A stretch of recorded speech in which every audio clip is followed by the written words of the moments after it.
Ja uli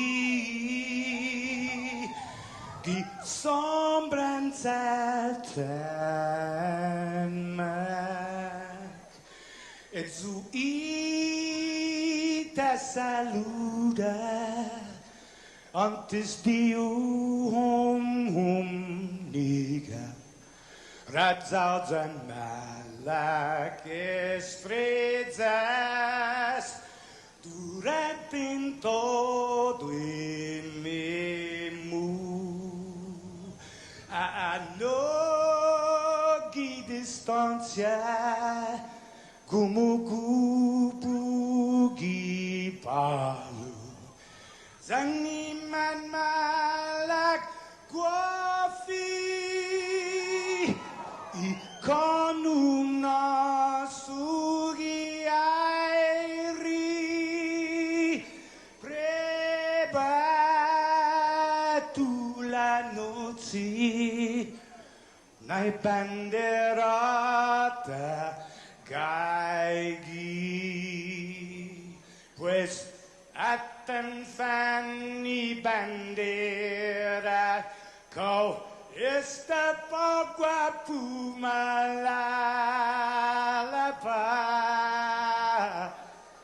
giluk tanu man libri, sentami ti man ko badi.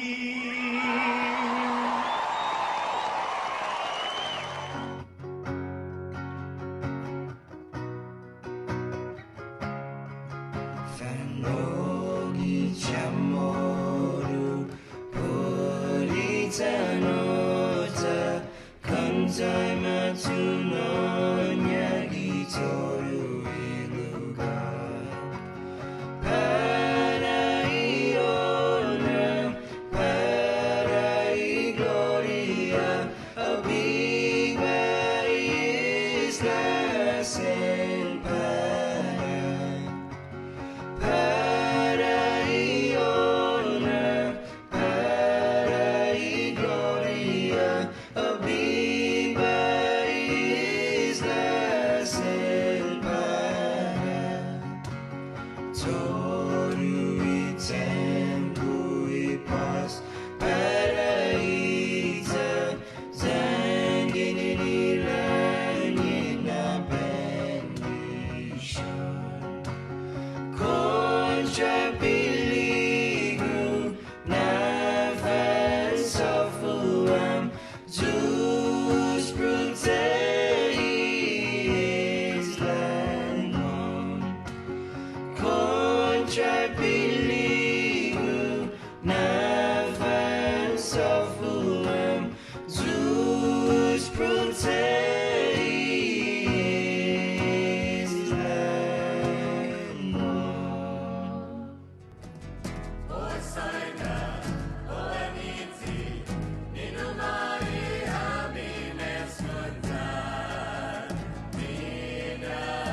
you in my arms and squeeze you oh so tight.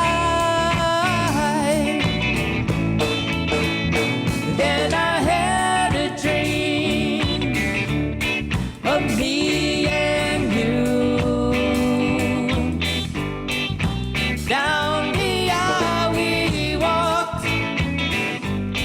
we walked on through. Dear Father said, do I love you?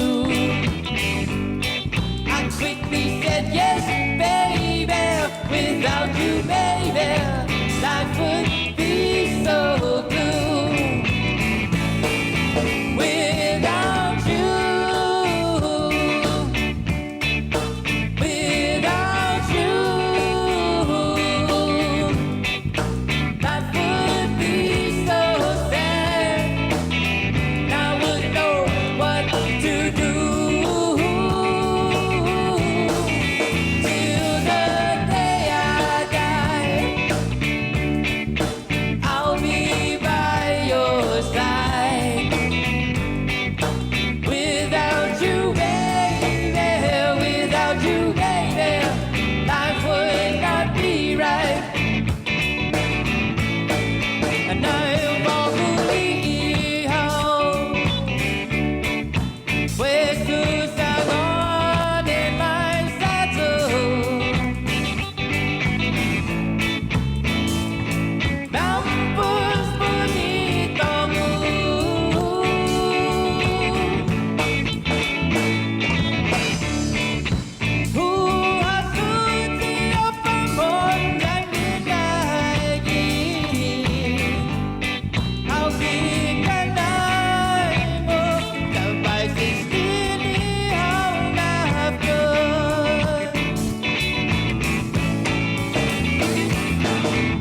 Good morning, Guam. Good morning, Sabrina. Good morning. Good morning, Jason. Good morning. Good morning, everybody.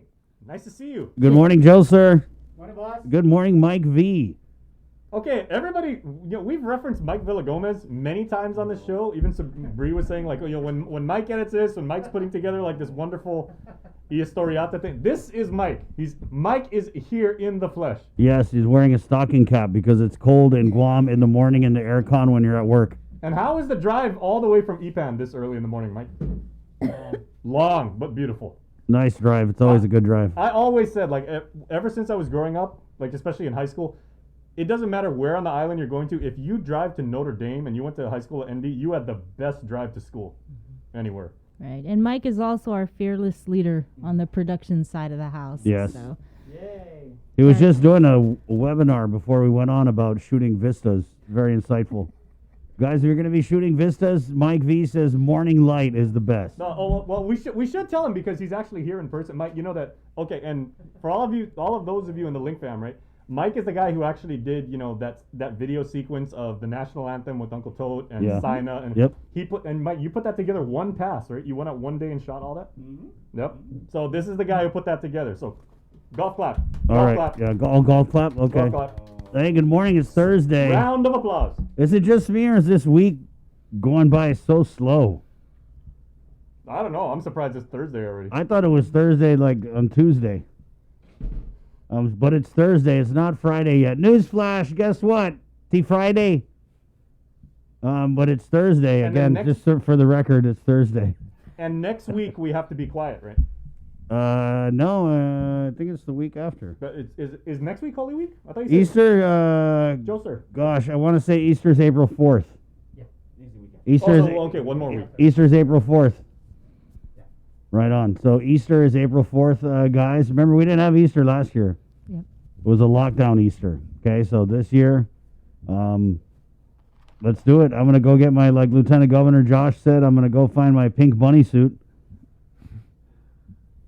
Well, you wore your Santa outfit. I did, yeah. You were Santa Chad last year. Santa Chad, yes, Jay, thanks. Oh, wait, I have a question. I have a question about Easter, and this is completely non-denominational. Okay. Right? This is a burning question, right? When it comes to you guys, right? It's real serious stuff about Easter.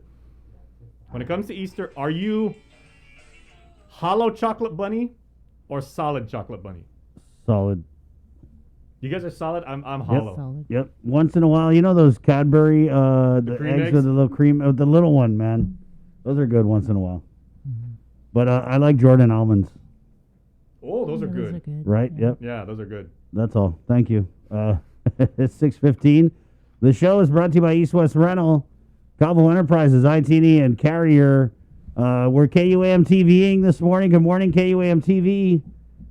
Guys are looking good this morning. It's the morning light, right, Mike? This is the light. You guys going to take your selfie? This is the lighting. Not is it now? Is it good lighting, Mike? Getting there. From now until about like probably maybe 7:15. Just what do you do, Mike? You face the sun. You get the sun on you. It'd be nice if you get a little bit of that magenta in the sky. Yeah, because there is some color. Joe, maybe we could do a little sky cam. Oh, see, I got it. Okay. now Mike was saying that the skies have magenta. That's Right. a trained professional right That's there. it, right? Yeah. That's someone ooh. with an eye. You just elevated the show. Okay. I'll look at that. I'll be like, it's almost like purple. He's like, Kind of pinky. it's like, Pink you know, colored. Well, you it's know, trippy. well, you know what, guys? You know who's somebody who's going to be enjoying our Guam sunrises and sunsets very soon? She said, Mary Beth Torres. She's in Philly still. She always gives us like half a day. Good morning, Mary Beth. Hi, Mary Beth. I believe she said, Mary Beth, you're still planning on coming out? You're coming back in like, I thought she said a few weeks ago. She said maybe like a month, so pretty soon, right? Yeah, let us know. Right on. Good morning. Here's who's coming up on the show this morning. We got Dr. Oh, I'm going to save that. We got a special surprise guest for you guys coming up in just a little bit. 7:15. I told you guys I got lunch on Thursdays. Mm-hmm. And we're going to bring the GCC Culinary Academy people back on because they're having another it's a $10 lunch today. And we'll get more info on that and how you can get it. They started it up last week, and it was just like, wow. Oh, yeah. Yeah. What country is this? Oh, week? man. man. Oh, Good. man. GCC. Oh man. Culinary. What country is this week? Korea. Oh, Oh, Korea. man. Oh, that Kalbi beef. right? I don't know. We'll find out what's on the menu. Okay, well, I okay, got But the Joe, menu. My treat, guys. You got the menu. What's on the menu? All right, so today's lunch is beef bulgogi with seasoned spinach, ooh, spicy Korean style wings, ooh, vegetarian kimbap, kimchi, and steamed rice. Oh. The dessert is hot tiok. I don't. Yeah. Probably said You that got to wrong. say it like, "Achoo." Hot tiok. It's a Korean pancake. Korean pancake filled with pistachios drizzled with honey ginger What syrup. the hell? Yeah. The dinner menu is cucumber salad, kimchi fried rice, marinated short ribs, pan fried That's Calby. spicy pork belly. Wow. Then the dessert is omelette bong. Okay, so it's $10 a plate, and guys, this is the best $10. It is. That's crazy. okay, we're all about It is, capitalism on for this show, real. but honestly, for the meal you're getting, you're ripping them off. Yeah, yeah. But in a How's good that way. for a change? Instead of the man ripping you off, you get to rip off the man. Take that, Mr. Man. Let's just say great value for $10. I mean, even Chef. No, I would- like your other marketing pitch. Rip off the man. Yeah, Go eat at GCC. $10. When Chef was on like last week, he goes, it's a $10 box lunch, but it's worth way more than $10. Yeah, it is. Did you guys see that shot that Joe Sir got outside the sunrise? I didn't. Well, how Oh. was it, sir? Beautiful. Got to love the Lord for creating things like that. Amen. Amen, Jason. Give props where props is due. So yeah, we didn't even get past GCC yet. That's what I was. Yeah. And just something about the lunch. Okay, so that's takeout is 11 a.m. to 12:30, and Yeah. I think it's first come first serve. It is. And then dinner is 4 to 5:30 p.m. But there's a note here that it has drawn the attention of both head of mission in Cook Kim and Consul Kyungbo Jong from the Consular Office of the Republic of Korea. Nice. And so they're going to be visiting the GCC chefs and the culinary students at 10:30 this morning to thank them for Wow. sharing the Korean cuisine with the local community. Right. And then so what they're doing is every week it's an international menu for the Mhm. next like month or so. I want to say Right. So last week it was Hawaii. Hawaii. This week today is Korea. Next week is Japan. Right. Ooh. And then it ends with Chamorro. Yeah, Guam and Philippines. Right. Okay. So that's going to be fun. Then we're also getting Senator Sabina Perez update. She's the labor oversight, so we'll get her take on this plea agreement and the indictment of a former GDOL employee who, wow, this is a crazy story. Pled guilty for fraudulently receiving the PUA and the FPUG while he was working full time at GDOL. And then when they transferred him out of the PUA, the FPUG, he was using like his coworker's login, and then he was getting more benefits, and then he tried to funnel benefits from other people to his bank account. Right. So when he used the login credential of another employee, he switched one of the claimant's payment method from paper check Right. to direct deposit to an Wow. account that he controlled. So in total, he racked up over 13,000, I believe it Yeah, was, yeah. in FPUC and PUA benefits that he was not eligible for, but he tried to obtain around $80,000 worth of benefits. And so today actually is a day he is scheduled to appear in the district court, where he signed a plea agreement, Right. and so he should be making his plea to guilty today. I just think that's so evil. You know, that money, taking that money, which was given to us, to help people who were unemployed. And we all know we were there in the surge, the lockdown. People were hurting for that money. And to take advantage of that, and then to also try and take money from people who deserve it and give it to yourself, scumbag. Totally scumbag.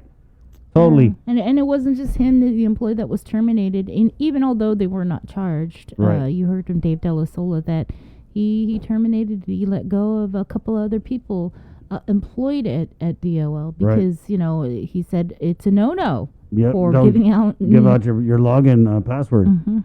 Also coming up, this is going to be fun. We're going to get Sean Gumatauto, a former Camacho Communications Director for the Camacho administration, and Will Parkinson, who is a very progressive Democrat, and kind of get him a little tit for tat on this whole Cookie Gate thing.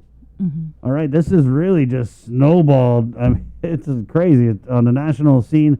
I think locally here, it's really just simple. It's like it was just a pro-Guam thing right as our congressman, who's our congressman, and the guard, who are our guardsmen, wanted to kind of just pop in and say, hey, you idiot.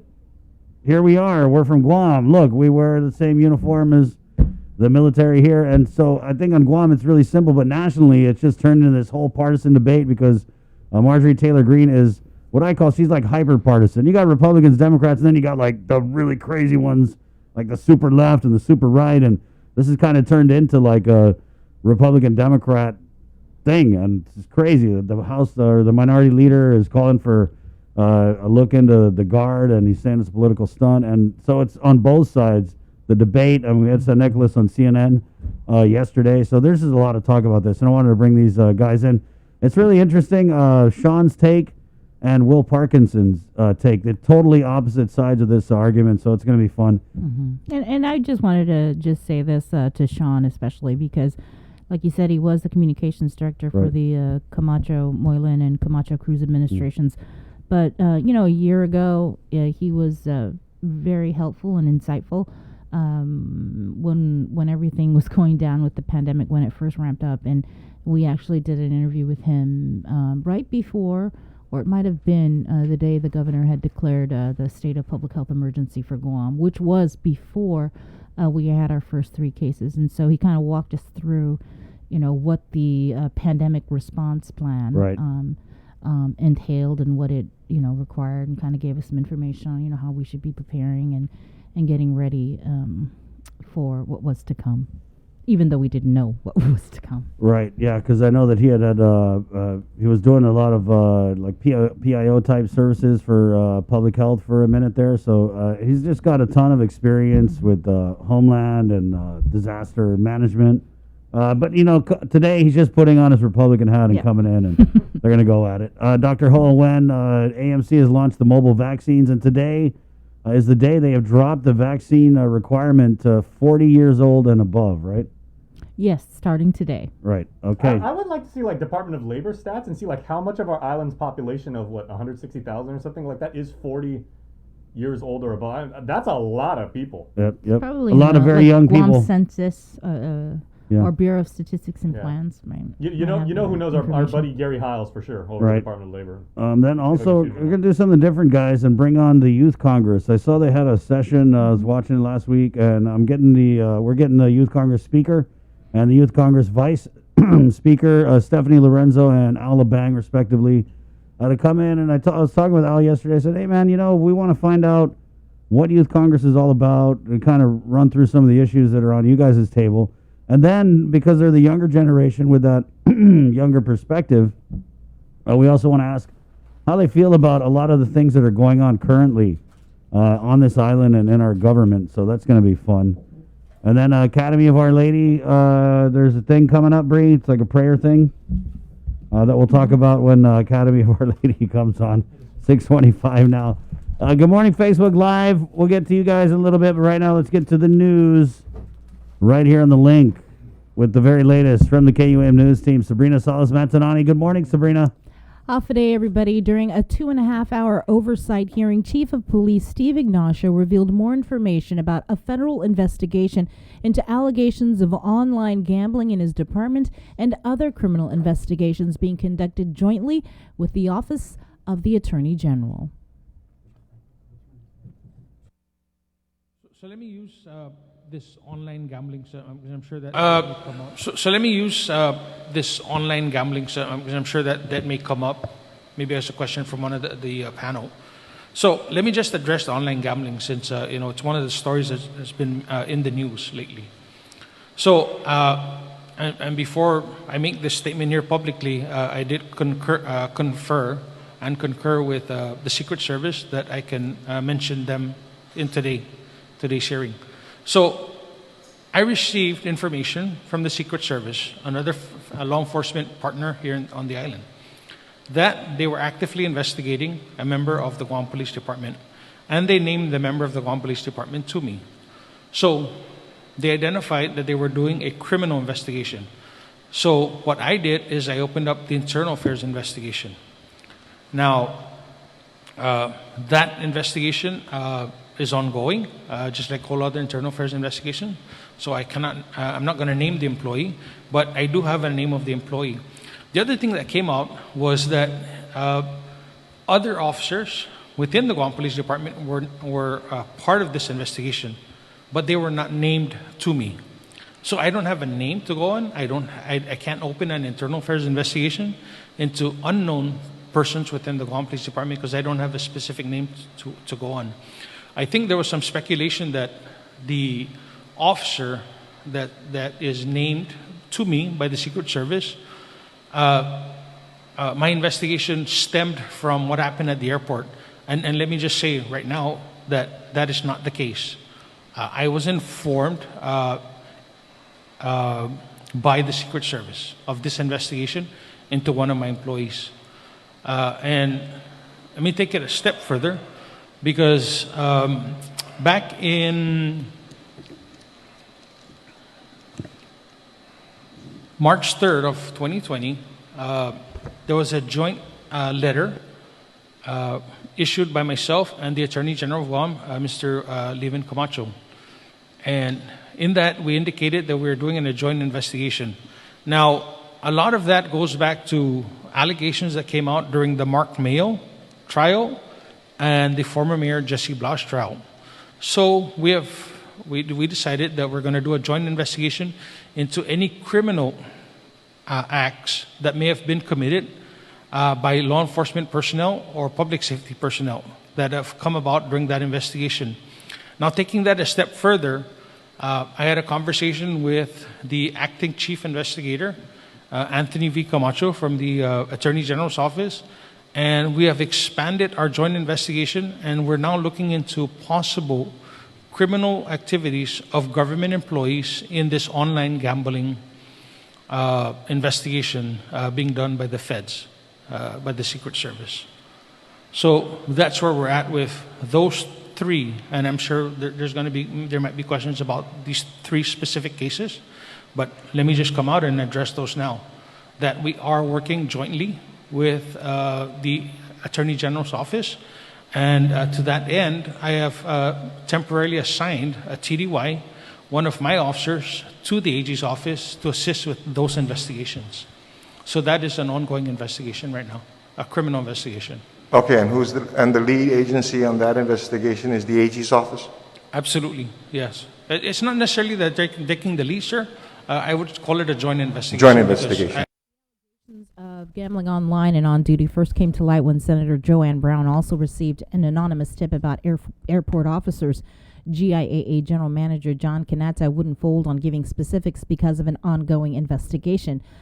Through Civil Service Commission documents, KUAM was able to confirm Airport Officer 1 Jericho Santos was fired and had admitted to online gambling while on duty. But his case file revealed that he had built a gambling group of more than 250 other players, including other airport officers, players from GPD, GFD, Superior Court Marshals, and members of the National Guard. His case file also indicated that he became involved with the gambling app Poker Bros from a police officer. Allegations of online gambling were also made against employees at the Guam Power Authority. As reported, GPA General Manager John Beneventi confirmed he received a letter from Utilities Oversight Chair Senator Clint Rigel, who received a copy of an anonymous letter received by Senator Brown. The writer of the anonymous letter alleged there is gambling going on at GPA, and the investigation should start by looking into their HR division. Quote, "This is very disgusting because these are HR staff who have access to employee records and contact information." The writer alleged the gambling group is also going on at other sections at GPA like customer service, procurement, and in the T&D division. Quote, "This behavior has got to stop in our government, and these employees need to make their priority to work for the people and earn their high pay and not working to organize gambling." As reported, allegations of illegal gambling also extended to the Port Authority, as General Manager Roy Respicio issued a press release a few weeks ago confirming that several of his port police officers, quote, "are allegedly involved in an illegal gambling matter that currently is the subject of an FBI investigation." In the meantime, during GPD's oversight hearing yesterday, Chief Ignacio was also asked about the incident that occurred at Jerry's Kitchen in Tamuning. The Red Jeep. I'm going to call it the Red Jeep incident. The Yes, sir. Jerry Lee restaurant incident, okay? Yes. earlier, initially you took the stance that investigation was, I mean, the police officer did the investigation, it was done, it's okay, case closed. Then you changed your mind and said that you want that reopened. Can I ask why? You know, sir, I read the report. I reviewed the report, read the report, and I didn't find anything unusual. However, you know, there's been there's no direct information sent to me, emailed to me, related to me that says something's wrong and you need to do it. There's been, and I think Chris Barnett said it best, there's this supposition that the presence of an officer off duty leads a lot of people in the community to question whether or not this case was handled appropriately. And, you know, when the community comes out and says, Chief, you need to look into it, just maybe dig a little bit further, I don't see any harm in doing that. And, you know, if the community questions the integrity of the Guam Police Department, then as the chief, I think I need to step up and make sure that we either confirm what we found, or if we find differently, then we need to move forward and do what we need to do in holding people accountable. And so that's where we're going with that, is that, you know, there's a lot of community concern, and really there's nothing directly relate to me that I'm aware of to this point, but because the concern far outweighs where we're at with this, I think it was important that, you know, we continue to maintain that trust with the community, that we are above board, and so that's why I ordered that we go ahead and look into this case a little bit further. And please understand, okay? I mean, just even granted that I think that most individuals, unless you were up at 1:30 in the morning and you witnessed this accident yourself, but based on the photographs and everything, and you know, I understand where the community is coming from, and as far as the concern of how this investigation, right, you know, there was something didn't match with regards to the result of the preliminary investigation and what you saw in the photographs. You got a Jeep that's trying to execute a left turn from Route 1 into Route 14. It jumps a curb, goes clear across a parking lot into a building, and it's imprudent driving. Right. And so we're looking into that, sir. Okay? Yeah, and I'm talking to three guys who I know. We went through the same traffic investigations course. Okay? So yeah, and I appreciate it. Okay? Thank you very much. And I understand that that's still an investigation that's ongoing. Yes. And I understand why we can't talk about the specifics, and I appreciate that. Yes, sir. I talked about this to you earlier, and let's talk about it now. The Vatican's top doctrinal office, the Congregation for the Doctrine of the Faith, wrote in a letter response, quote, "The blessing of homosexual unions cannot be considered licit," referring to same-sex unions as sinful. Adriana Cotero has more. The recent question or dubium sent into the Congregation of the Doctrine of Faith, or CDF. Does the church have the power to give the blessing to unions of persons of same sex? And the Vatican's response? And this letter basically says, no, it cannot, as the teachings of the church, as the catechism of the church has stated, that the sin can never be accepted and condoned. But we do want to acknowledge that the sinner is who we are caring for, who we want to work with. The Vatican sent out the letter approved by Pope Francis this week, confirming that the Catholic faith does not have the power to bless same-sex unions. Member of the local Catholic clergy, Father Mike Chrysostomo, says the ruling is nothing new, and the church's teaching is that, quote, "we cannot bless the sin, but we can bless the sinner," unquote. This is something that I thought about this morning just real quickly, is that I remember growing up and it was tough love when things were told to me that I couldn't have certain things or I couldn't do certain things. My parent kind of guided me in through this. I think we want to be able to understand that the church tries to guide its members and its children, God's children, in the ways that God had intended and in the best way that it can interpret that through scripture and through the teachings of the church.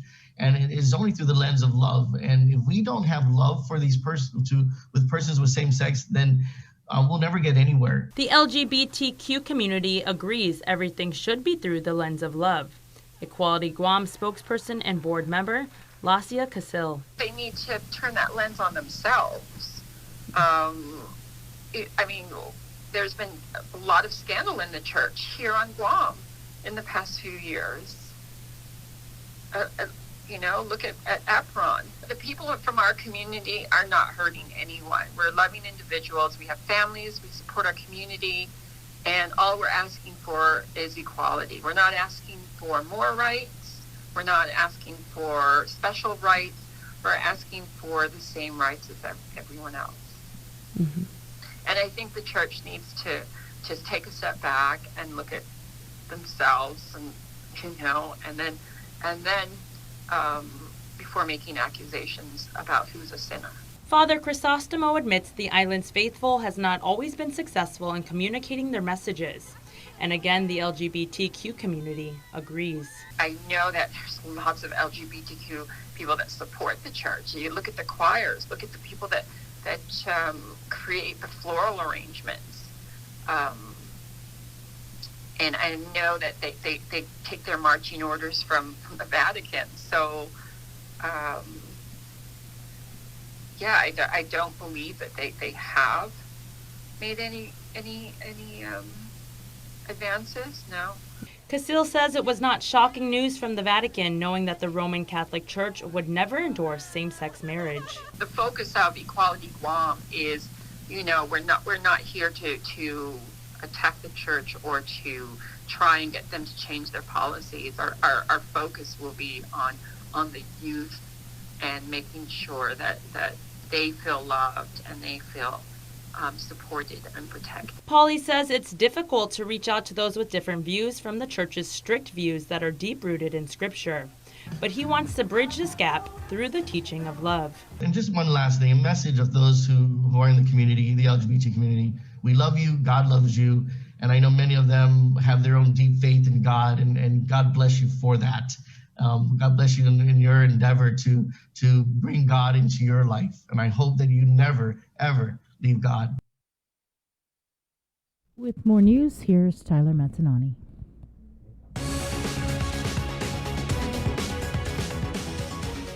Buenos and half a day. I'm Tyler Mazzanani with your headlines here on The Link.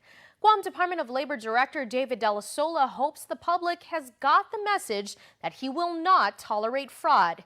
As we reported, one of his former employees is pleading guilty to getting unemployment benefits he wasn't eligible for. Once working full-time, now facing jail time.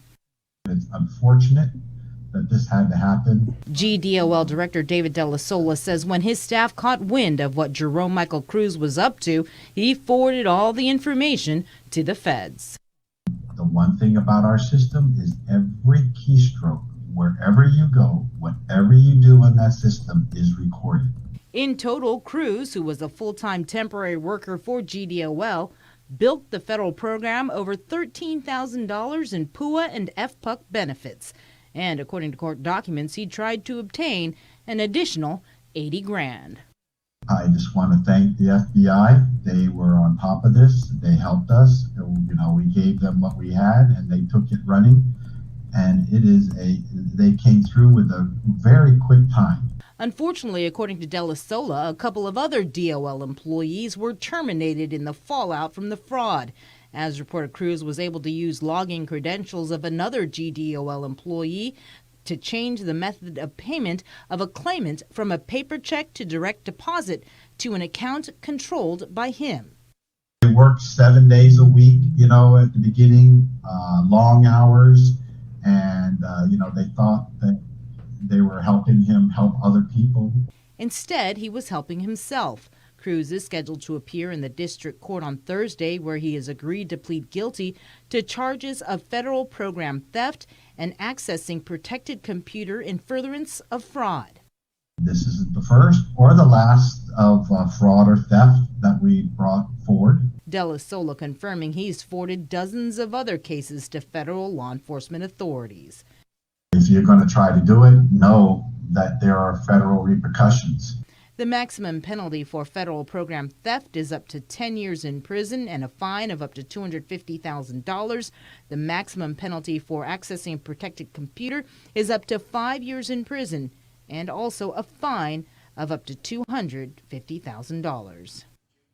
Today, GDOL has paid out almost $500 million in PUA and FPA claims to Guam's unemployed. Don't plan on visiting the Philippines anytime soon. An inbound travel ban will soon go into effect. The country is experiencing a new surge in cases that's pushed the active total to its highest level of the year. KUAM's Nestor Lecanto reports from Manila. The Philippines will impose a temporary ban on the entry of all travelers, Filipinos and foreigners, effective midnight Saturday, March 20th through April the 19th. There are exceptions, though, for example, for returning overseas Filipino workers. The country's National Task Force on COVID announced that the latest guidelines are based on the increasing number of COVID-19 cases in the country. Philippine health officials reported that on Tuesday there were 4,400 new cases, bringing the country's total to more than 631,000. But what's most concerning to health officials is the fact that there are 58,000 active cases, the most of any single period so far this year. And that's a concern because Philippine health officials don't want hospital capacity overwhelmed by COVID cases at the expense of other critical patient needs. The government also announced a return to modified general community quarantine effective Tuesday, which includes a nationwide curfew from 10 p.m. to 4 a.m. All commercial establishments are also to be closed during those hours, and individuals younger than 15 years of age and older than 65 are not allowed in public places for their safety. Reporting from Manila for Guam's News Network, I'm Nestor Lecanto. With regional headlines, here's KSPN 2 News. Hafa Guam, here are the headlines for CNMI. 10 new positive cases of the coronavirus have been identified in the CNMI, all from community transmission. On Friday, March 12th, one individual on Saipan with no travel history tested positive for the coronavirus.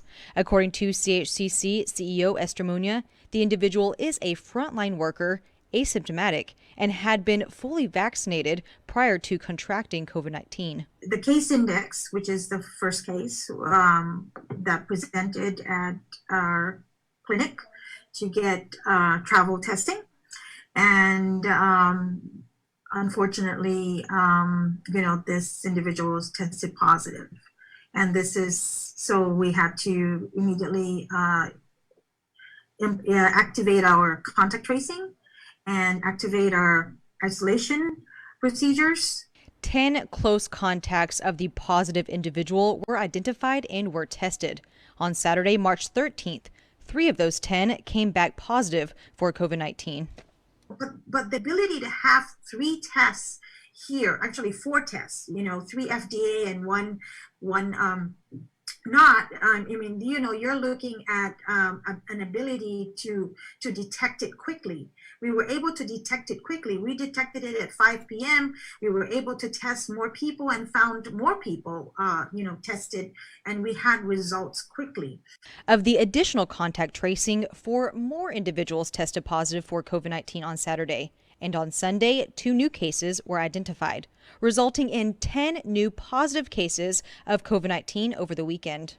So as positive cases are identified, we have a new net that goes out and basically has that web of connection. And, so as positive cases are identified, we have that, and we continue to do that until, we actually close it and say that transmission is closed. So all the positive cases were from the same cluster from a gathering that took place. CEO Muña says a lockdown is not necessary at this time because the hospital has enough tools to contain the virus. We have more than 50 individuals that we have identified through contact tracing that are in quarantine isolation, at Canoa to ensure that they are monitored for any symptoms, as well as to ensure that again, we contain this if as we wait for their 5th-day testing. The Office of the Governor and CHCC is also advising the public to only share verified information, as rumors can cause more harm than the virus itself. And the most important thing is, please do not be disseminating information that aren't true. Wait until it comes out from the task force or at the CHCC or our media partners, because this is what's gonna give the community a panic if wrong information, false information, or incomplete information is going around our community. So again, to safeguard our community, please wait until the proper information is being disseminated from the proper authorities. To date, there have been 156 positive cases of the coronavirus in the Sinai since March of 2020. For more news, visit SaipanTV.com. For KSPN2 News, I'm Ashley McDowell. That's the news for now. We'll see you all at 6 tonight on Primetime. Thanks, Tyler. And that's your news for now. Again, make sure to join the KUM News team at 6 o'clock for the latest headlines. But we're going to head into our Zoom room now, where we have the executive manager of the Guam International Airport Authority joining us live. Good morning, JQ. I guess I can't see you guys. I can hear, but I can't see. You're not missing anything. It's all right. How are you? Okay. I'm on my phone, so I'm trying to listen as much as possible. Well, do you guys have an event today, or is that next Thursday? I think it's next Thursday. Next Thursday. Okay, so that was my bad. I was Yeah, totally. thanks. Because I was like, JQ, can you come on about the event you're having tomorrow? And he was like, I'm having an event tomorrow. And I said, I don't know, aren't you? No, it's next Thursday. We had to put in our information for the record. That's more customs and the GVB event. Yeah. The airport is just the facility manager for it. But that's just one step, though, to prepare for the reopening of travel. It's those digital custom forms, I believe, that we'd actually talked about, I think, with you months ago, right? Yeah, so that was in the works, and we've come a long way since just talking about it, and now it's being used. So it's gonna start out next week. I'm pretty sure we're gonna have some hiccups on it, but you know what? We're moving into that era where things are gonna be online before you get to Guam, and we're hoping that this thing is a success. And so we're not only working on getting the customs forms, but we're trying to get also the health declaration forms that folks fill out when they arrive for public health. Mm-hmm. Well, I haven't gone through the airport in over a year. What is that health declaration form? So basically, is what that since the COVID pandemic, this is the health declaration form that you go in and you fill out, and you fill out one per person, and it basically just asks you, just like when you go to the doctor, what is your latest, have you been through, have you had any illness lately, have you had all this? So those are the kind of questions that the health declaration forms ask for. Mm-hmm.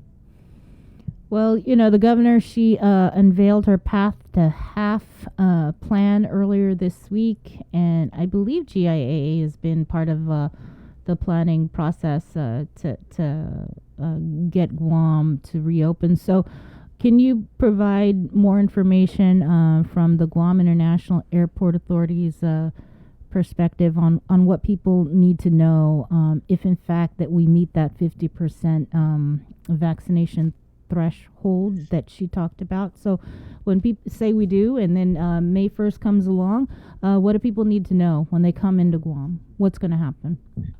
So at this time, what we're working on is that if we get to that, and it looks like we're tracking that way. I think the only thing that's holding us back from getting beyond the 50% threshold is the amount that we're receiving from CDC. But we have island residents are anxious, and they're ready to go in and get vaccinated once we have enough vaccinations here. And so we're on track. But once we get to that 50% vaccination rate, and we're tracking that way, when folks come into the island that are traveling in and they have their negative COVID tests within 72 hours, and it's not 5 days, it's 72 hours, that they would be able to go and not go to the quarantine facility. They'll be able to come in and enjoy the island. So that's the goal. So we're not there yet. We haven't been given the green light, but that's what we're working towards. Right. And so I know that the CDC currently already requires that 72-hour pre-arrival negative COVID test, but if you come from an international destination. So if you're coming from the U.S. mainland, you're going to have that regardless. If we implement the path to half and change the quarantine protocols on May 1st. But with the CDC guidelines that are currently in place, have you had anybody come in that hasn't had that negative PCR test?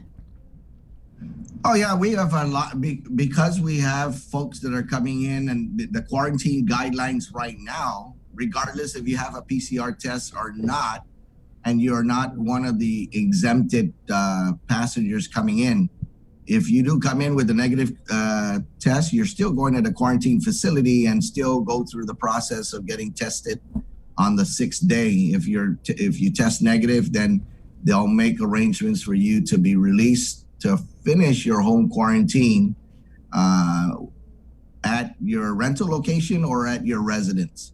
But if we're tracking the governor's guidance, if we get to that 50% rate and then we just continue to move up because people are getting vaccinated, she's rest assured that the folks, the community, and she's worried more about the residents of Guam, that the less likelihood for us to get back and spike up again is diminished.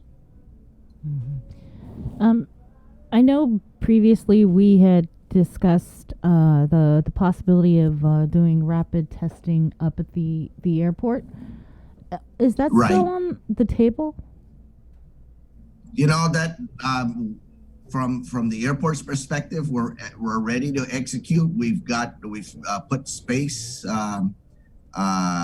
for public health when they're ready to execute, and that's still on the table. So we are making everything available for public health so they can ensure that they can do their jobs. That's still being discussed as of this day. We are from the airport side also, and also the task force side, or the working group that's put together by the governor with GVB and us and the hotel industry or the tourism industry, the stakeholders from the tourism industry, is we're also looking now and making sure that the folks that are coming here that are non-residents of Guam, they're here to visit, that they have the ability to test before they go back to wherever country they came from or what destinations they came from. So that's being worked out, and to make it convenient for them, where hopefully these locations could be at hotels or possibly the last resort at the airport. But that's not a public health. That's not where public health authority lies. It's for folks that are leaving, that want to get their tests before they go back to their country so that they can go and self-quarantine at home at their residence when they get back. Is that going to be a PCR test or or one of the rapid tests? So that's a good question. And so what we need to find out is the different countries, what tests are they accepting for these people that are entering their countries. PCR test is the test that most of the world is accepting because that's the most guaranteed results. But we're also looking if they're going to accept, for example, the rapid testing or the Binax testing that's done. You mentioned not necessarily public health. So are you looking at, I don't know, opening up like a little mini clinic with a private partner over at the airport to offer these tests for outbound travelers? Well, at this time, the only clinic or the only entity that has shown interest to try to go up or to try and do a test run at the airport are the laboratories. Not more so the clinics. It's the labs that conduct the test results for the clinics. So those are the folks that have shown interest, but nothing is set yet because we're still working on the parameters of how this thing will work, and we got to get feedback from the different countries on what test results they'll accept. At this time, going to the U.S. to Hawaii, public health tests and the tests coming in from the DLS labs are what's accepted in Hawaii. So we know that, but Korea, Taiwan, Japan, and of course Philippines, we're waiting for results or feedback from their consulates to find out what their countries will accept. Mm-hmm. Is it the goal though to get that resolved by May 1st? Yes, ma'am. We're working as quickly as we can to get there. We're prepared to say we have given info that these are the tests that is available on island. Would you accept these tests? And so we're waiting for that feedback. Mm-hmm.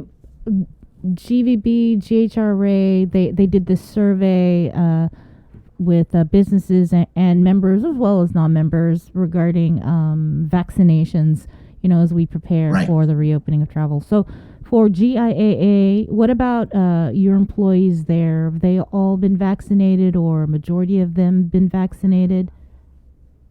I say all of the employees that have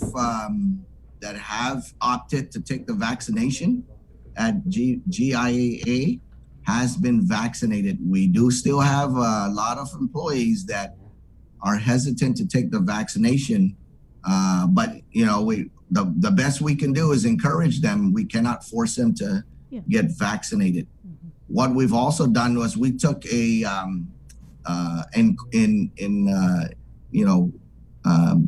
doing what GRHA did, we did a poll of all people working at the airport, not just the GIA employees, but even the Customs and Border Protection, TSA, LOTE, the vendors that work up there.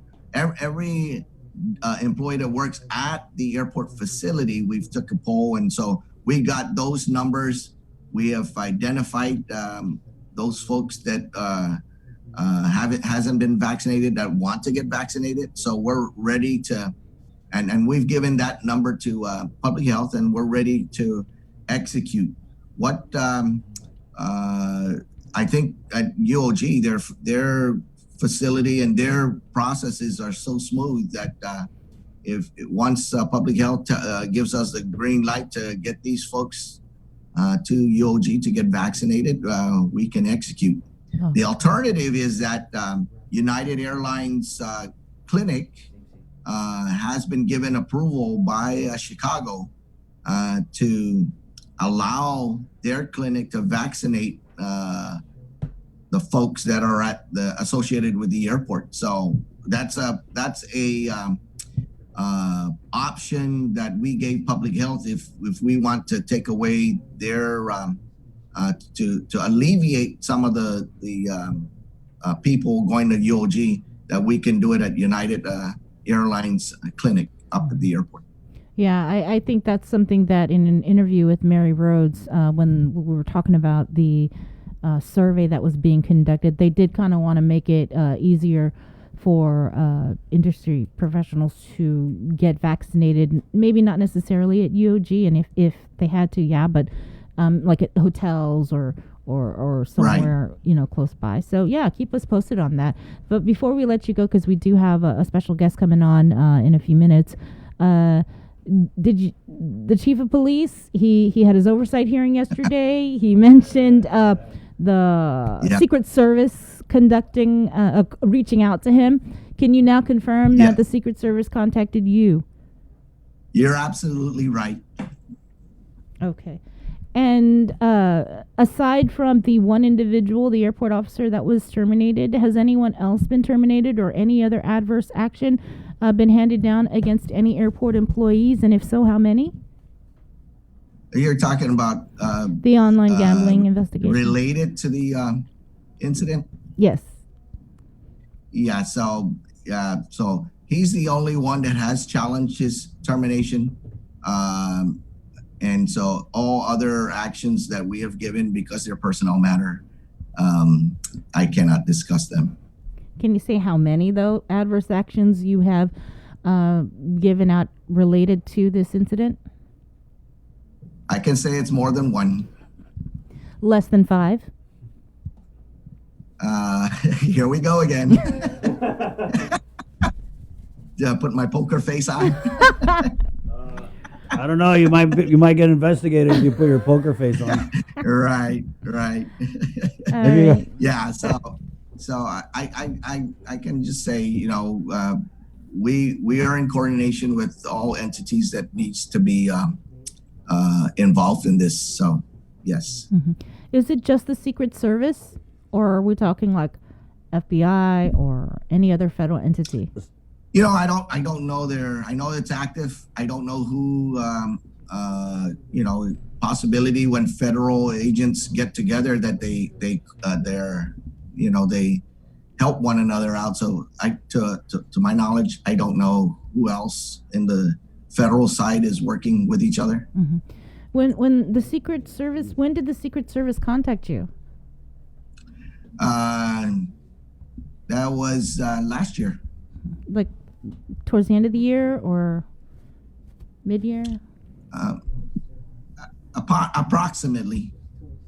Approximately toward when? Approximately toward the end of the year? Yes. Second half of the year. What's the second half? Mid-year. I would say more towards the end. Okay. Yeah, like fourth quarter, right? We should just switch this up to hot and cold. Every time Sabrina asks you, say hot, warm, cold. I don't know. Okay, but you said toward the end of the year, because like the chief of police, he said that when he was contacted by the Secret Service. Is it Secret Service? Yeah. Okay, Secret Service. You sure it's Secret Service? Yeah, it was. What's his name? Who's that guy's name? Okay, well, when you were contacted by the feds, did they give you a name? Was it just one officer, or did they say that it was multiple officers or employees? It wasn't me personally that they contacted, or they worked with. They worked with our investigators, so I don't know exactly.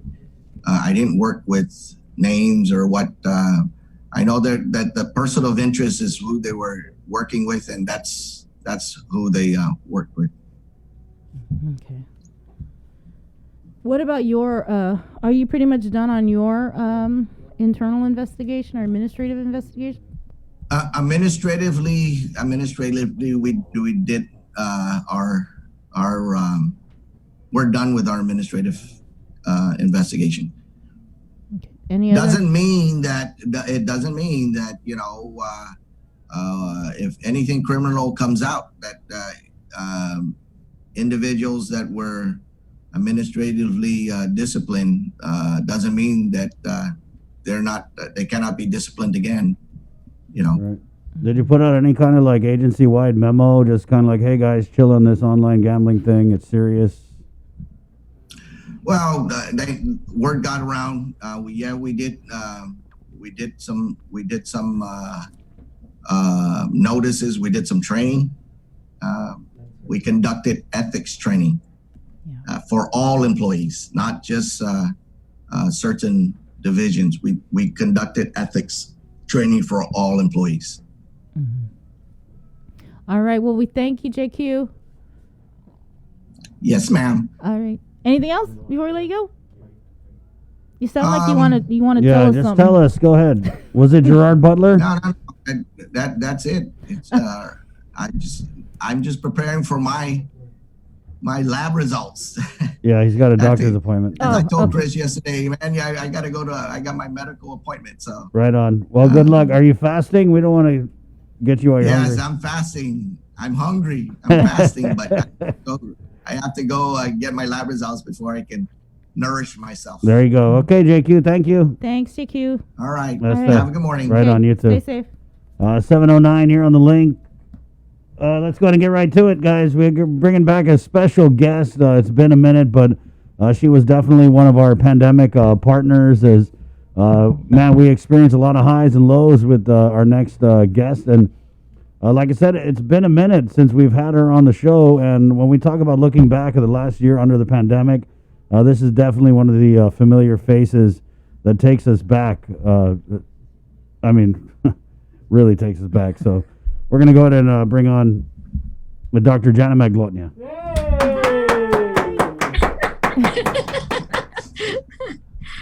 I can't see you. Oops. There There you we are. go. Right on. There you go. Hey. Good morning. Hey. Oh, it's so good to see you all. Good to see you too. Gosh, it's been so long. No, I was just thinking on the 15th of March. Mm. It was the 15th of March last year when we got our first 2 cases. Right. Yeah. So here we are a year later. Yep. It's amazing. What a ride. How is everybody? We're still here. Yep, dog baseline. I'm just like alive. I woke up happy to be here. So that's it. I just set my bar real low. Like, okay, I'm here. I'm breathing. Mhm. Right on. We're good. We're good. How about Well, you? are you looking forward to a vaccination? Yeah, definitely. How have you been, Doc? Been okay. I haven't really gotten my thumb out of the public health pie, though. Right. It was impossible. So I'm still working with them and VA2. So I'm in both. I'm straddling both ponds, but I love it. It's great, and watching this new vaccine era rollout is really good too. Question on that though, have you all seen the news about the J&J vaccine and the Catholic Church, and have you seen that? Yeah, we had the Archbishop on. So last week they had come out and said don't take the vaccine because there's aborted baby fetus cells in there. And then over the weekend, I don't know what happened when we brought the Archbishop on. He basically had done a 180 and said, hey, you know that thing I told you guys about the J&J vaccine? Yeah, cancel that. It's not morally depraved to take it. And they had said, if you have a choice, don't take it. But now he was like, oh, yeah, just take it. Don't worry. Well, I don't know if how much he went into how it's made. The way I look at it, first of all, there's no fetal tissue in it whatsoever. And the fetal tissue that was used was from 1985 in the Netherlands, and they have engineered cell lines from that, thousands of generations removed from that first tissue. And incidentally, how do you think the shingles vaccination, the hepatitis A and the rubella and rabies vaccines are made? Same way. This is old, tried and true. It's not new. It just came to the forefront because of all this vaccine chatter. And they came out about 9 hours ago with clarification from the Catholic Church. And they said, you know, if you got a choice, don't use it. Use one of the other ones. But if you're looking for a vaccine that has no relationship whatsoever to a fetal line, then you can't take any of them, because all three have their hands dirty, as it were. And I don't consider it dirty, but if we're looking at moral compromise, all three have used fetal cell lines in some part of the production of the vaccine. Right. So there are 3 phases, and J&J used all 3 phases. But the way I look at it, you may not like the car factory or the owner of the car factory, and it spits out cars. The car itself is not tainted. It just happens to have originated there. And the way they do it, they take a vaccine, they grow an inactivated vaccine in the cell line, which is thousands of generations removed. They just grow it, and then they take it out, filter it, and doctor it up and use it for the vaccine. So it's like a car from a car factory, and you don't like the car factory for some reason. So it doesn't have any fetal tissue. It has nothing of the fetal line in it whatsoever. It was just sped out at the car factory. Yeah, and I think that's kind of why the church kind of backed off on it, because it was. You're right. So. I mean, and so it's so. really a non-issue at this point.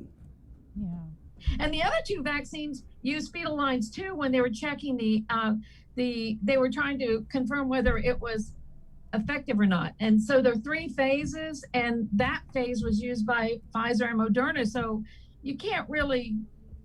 They said that overall the church has a right to do the morally good thing for the community and for overall good. And so I think that's why they walked it back.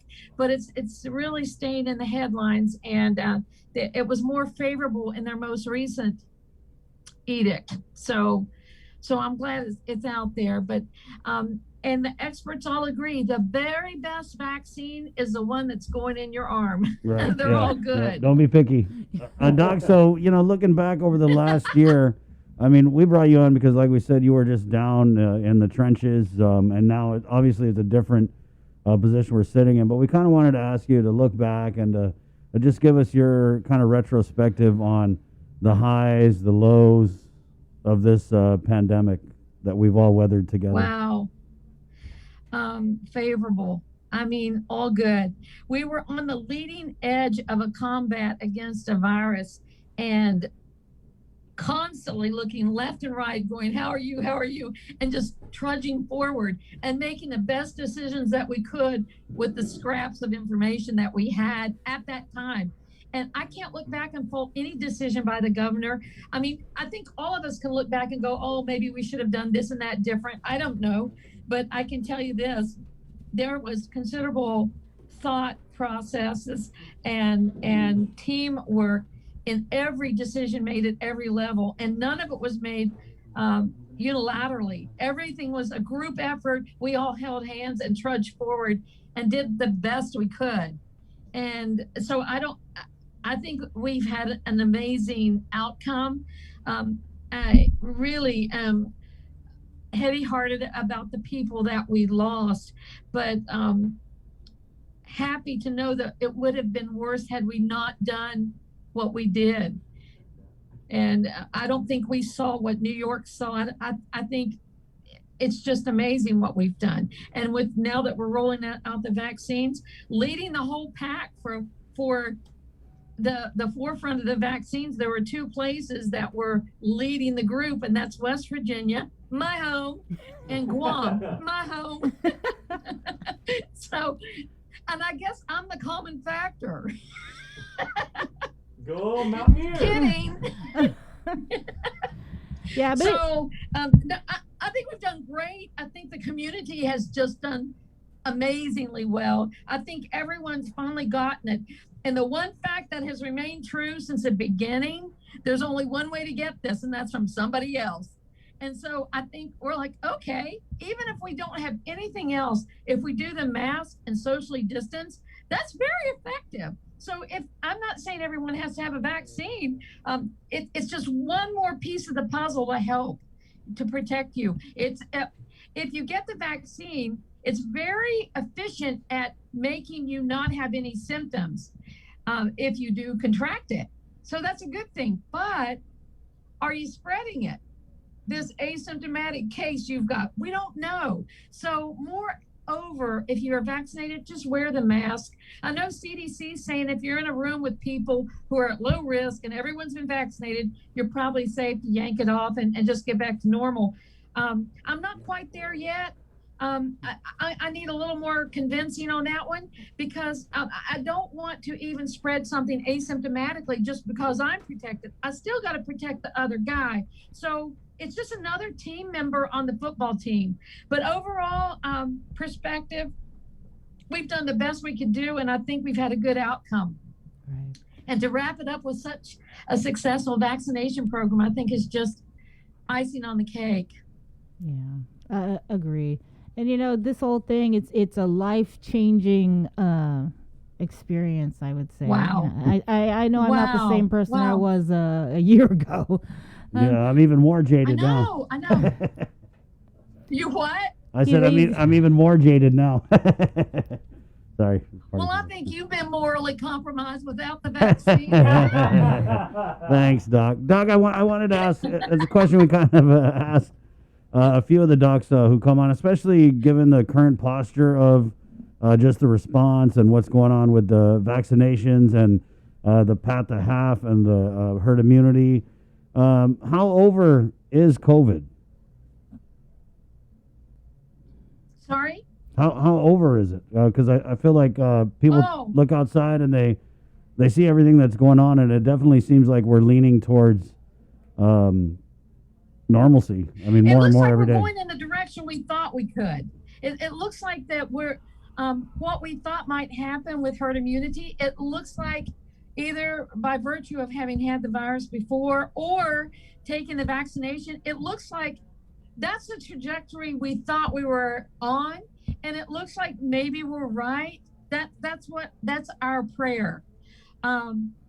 Crystal ball, the rest of it, because again, we're on the leading edge. We can't look at anyone for an example. We're it. This is something that our kids are going to be talking about decades down the road. So I think it looks like what we thought might happen may be happening. And switching gears, quarantine, we're still picking up cases, so there's still value with quarantine. So, I think that's a good thing too. So I think that was more effective than a vaccination if we look back. And because our governor made provisions and led us through that, we were able to do things that other communities couldn't do. So our leadership and our community has at least stalled this nasty virus. What about the next year, right? So we've taken a look back. What do you foresee for the island and its people in the next year to come? I hope more of what we're seeing now. More people get vaccinated, and we don't know how long it will last. We may have to make this a yearly vaccination, just like the flu. But we're all hopeful that we're putting the fire out, and everyone's going to be protected. And so if people bring the fire in, we're at least protected. And maybe getting our prayers to get back to a little bit more normal. And as long as everyone's doing what they should be doing, I think we've proven that that's effective. I don't know that I will ever feel personally comfortable to go in a big group anymore without a mask, though. That's going to. I think we're all going to have PTSD over this, to be quite honest. Yep. Yeah, definitely. I mean, yeah, I agree. I mean, I watch old TV shows where they're not wearing masks. I mean, when I say old, I mean from like the other year, right? Like 2018. Right. And I'm like, whoa, what is going on here? Guys, get Dr. Magloni on the phone. They're not wearing masks. My first thought when I see groups on TV is, oh my gosh, that's the day. You didn't have to wear a mask. Right, yeah. I was watching... We're seeing a lot less flu. we don't see as much flu now because the masks are helping other things as well. Right. And our birth rate in Guam's 0 now. Yeah, right. Well, Doc, it's been great catching up with you. How are things over so I know you're over at the VA. Anything on that that you want to give us? Because we've always been hearing grumblings from veterans just about not really having that, I guess, that go-between between the VA and the vets. So it kind of seems like you're there for that. How's it going? It's going okay. It really is. We're opening up a little bit more face-to-face appointments, and so they have an incredible availability here. And I think that people may not realize that. I literally, we have specialists available on island, but the availability for telehealth through the VA, I literally have an entire screen of specialists who will meet with people and talk to them about whatever it is, your liver condition, your blood disorder, everything. And it's limitless. So it's quite a wonderful source for the veterans. So I don't know, take what we have in the community and multiply it by 10. And so they've got a lot of expert advice that they can harness for their cases. So, and it doesn't take long to get an appointment either. So that's good too. So going okay. Well, I wanted to just really give you the opportunity to give your message to the people of Guam, because I think throughout the pandemic, you know, your stern messages, your advice kind of helped people get through this, or not kind of, did help people get through this. And so, although we're not necessarily totally out of the woods yet, but I just wanted to give you that opportunity again to just give your final message to everybody. I think because the community was the one leading the front, I mean, we gave good advice, I think, but when we started slipping a little, everyone regrouped and shut their doors and went, uh-oh. You know, everyone did in the community. They're the soldiers, and that's the only way we can win this battle. So everyone slid back, and me included. All of us sort of let our guard down for a little while, and I didn't happen to get burnt, but I certainly could have. But no, I think the community's been great. The leadership's been great. I guess anybody can pick apart the little minor details, but the overall impact of what we all have done as an island has been incredible. So, and thank you all for giving us the platform. I got to hand it to you all. You know, we couldn't have gotten the message out as easily were it not for you all. So I got to really thank you all for letting us come on board and shoot our mouths off. Right. Yeah. Well, it's pandemic partnerships, Doc. And, you know, just looking back over the last year, I was watching the other night a bunch of the interviews we did with you. And definitely we all shared something special, I think, during the last year. From, like I said, the highs, the lows, the tragedies. Oh my gosh. A video that we could do of just snapshots going along would be amazing. Right. Yeah. Oh, amazing. In the works. So, Doc, thanks for coming on. We appreciate your time. Anytime you want to come on. Yeah, All yeah, right. just come on I'll in. be anytime. back. It's the same link, so pop in anytime. You can't get rid of me. Yeah, I know. I'm COVID. You can't vaccinate and get rid of me. All right, Doc. This is why we love you. Yeah. We'll see you, Dr. Maglonia. I'm your virus nightmare. There you go, Dr. Jana Maglonia. Take care. I mean, you know, really just that sass, right? A little bit of sugar, you know, maybe a little vinegar when you need it, right? So definitely that was good to catch up with her. Wait, one more thing. Okay, yes, go ahead. One more thing, sorry. One of the things I want to point out too, some people are seeing that the new vaccine isn't as, I don't want to say, it's not as protective, as it were. I want to point out something that the Pfizer Moderna, how do you decide whether it's effective or not? Well, they have certain criteria they use. Well, the new one used different criteria. So if you're saying, is this vaccine good at keeping the virus away? And they spit out a number. The third vaccine said, is it good at keeping elephants away? And they go 100%. So you can't say, 100% matches this. They have to look at the same thing, and they didn't.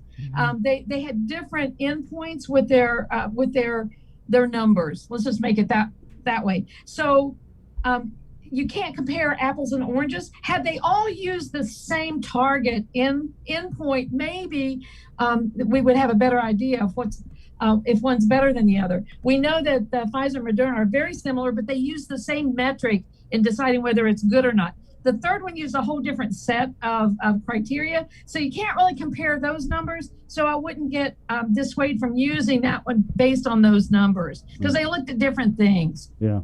Yeah, but I mean, it kind of seems That's like all. the demand, right, for the vaccinations is definitely strong, and we're not really having those issues that you're seeing in other places where there's a No. strong anti-vax movement. Okay, Right, bye right, for right. real now, Doc. For real, for real. Bye. See you. Bye. You soon. Okay. Yeah, you hang up first.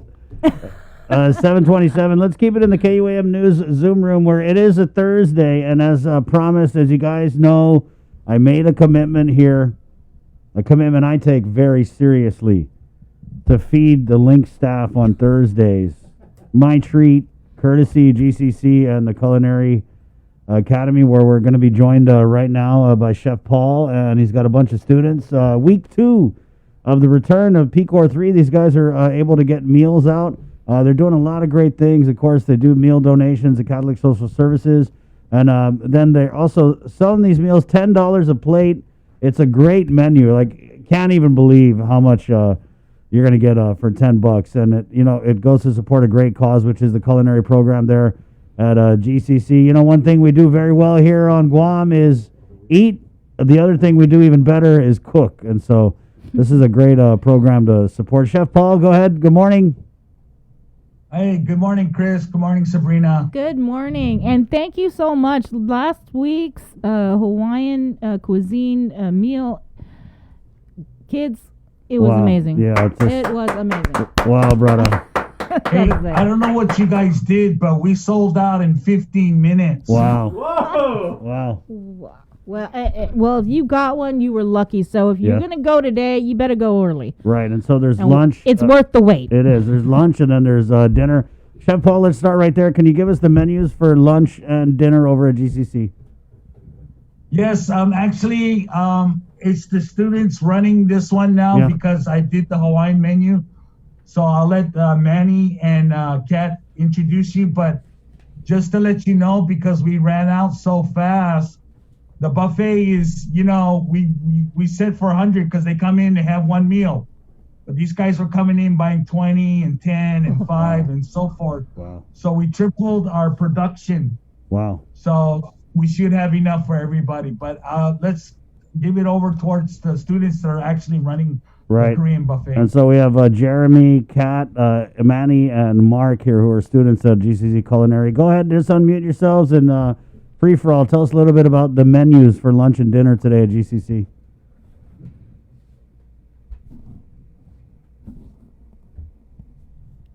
Not all at once now, guys. All right. Unmute. Unmute. Manny, go ahead, Manny. Hi, Manny. Hi, Manny.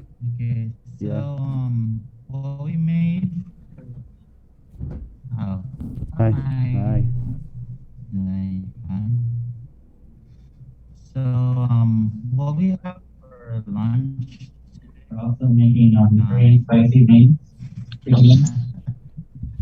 Yeah, we're making beef bulgogi with seasoned spinach. We're also making chicken wings.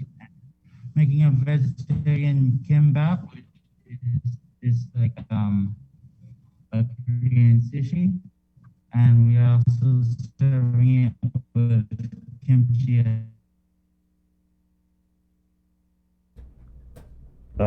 Feel free to jump in, guys. We're having just a little bit of a drag on. I don't know if that was Manny talking. Mark, help him out.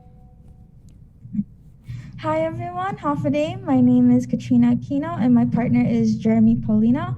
And for our own, it's dinner, 4 o'clock to 5:50. Our menu is a cucumber salad, kimchi fried rice, and we also have pork belly, and we also have marinated short ribs. For our dessert, it is a omelet bibang. It's almost like a pancake filled with cream and strawberries on top. So it's very, very delicious. Very light for your stomach because you will be having a heavy meal. So it's very light on your stomach. So yes, that's our menu. All right, challenge accepted. We missed the lunch menu because we were having a little bit of feedback. So if somebody else can jump on and tell us what is the lunch menu.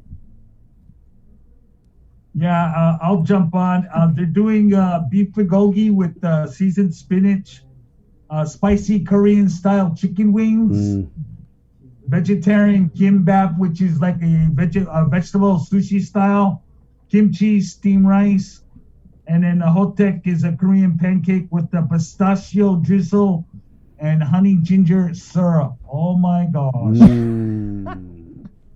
Man, I really feel like Korean cuisine kind of mirrors some of the local flavors that we have here. Mm-hmm. You know, I was reading Go ahead. We actually also have the Korean consulate coming up at 10:30. Right. To check us out. We're kind of like, wow. How did that come about? I have no idea. I'll tell you how. He was listening to the link. Yeah, that's it. And they're like, oh, they got food? We're there. Chef Paul, we had a comment here from Francisco who writes, where and how do we get it? And I know that you guys had an overwhelming response last week, Thursday. If we could just kind of go over the details again, how people can pick up some of these great meals for lunch and dinner. Yes, of course. We're located at the Guam Community College campus, and it's in Building 400, and it's in the multi-purpose auditorium. No pre-orders. It's $10 a meal. You get also ice water with it. And we start serving lunch at 11 o'clock to 12:30 is the window. And then the dinner is 4 to 5:30 for the window. Right on. And tell us how this experience was. I guess we'll throw it over to the students to kind of whoop together this meal. I mean, for lunch, it sounds like you've got a lot of everything from Korean spicy wings, which I got to say, like Korean fried chicken, it's really trending. I mean, it has been for the last couple of years, but there's just something, I don't know what the hell the Koreans do with the chicken, but dang.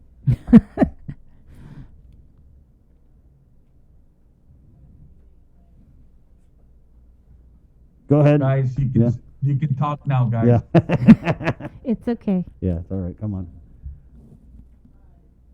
How about you, Jeremy? What do you think of Korean fried chicken, and how was it to kind of get into making that? I love spicy food. Don't let me get started. Like, coming from Guam Island, boy, you want to eat all that spiciness. And we have a lot of good food coming out. Is it for my partner who, like, really stepped up, and I'm really proud of her. We have a lot to offer. Nice. How about you, Mark? I wanted to, one thing cool about the Korean food, Bree, is all those little appetizers. I forget what they call it, but that's one thing I really like when you go to eat at a Korean restaurant, and I can see by the menu that you guys mimicked that with the seasoned spinach and the sushi vegetable style and the pancake. But there's just a lot of like chesa, you know what I mean? And that's one of the similarities that we have is in Guam, we like chesa. Korean food, there's a lot of chesa. So, Mark, what was that like with some of the similarities and also making a bunch of different things in one plate? So,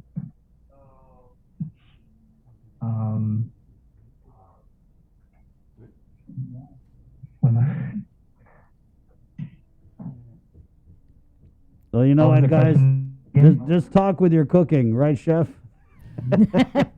Yeah, exactly. Don't be all nervous, bro. Just let the cooking do the talking. That's fine. I gotta say though, were you guys kind of? How did you feel about the response you guys got last week with being sold out?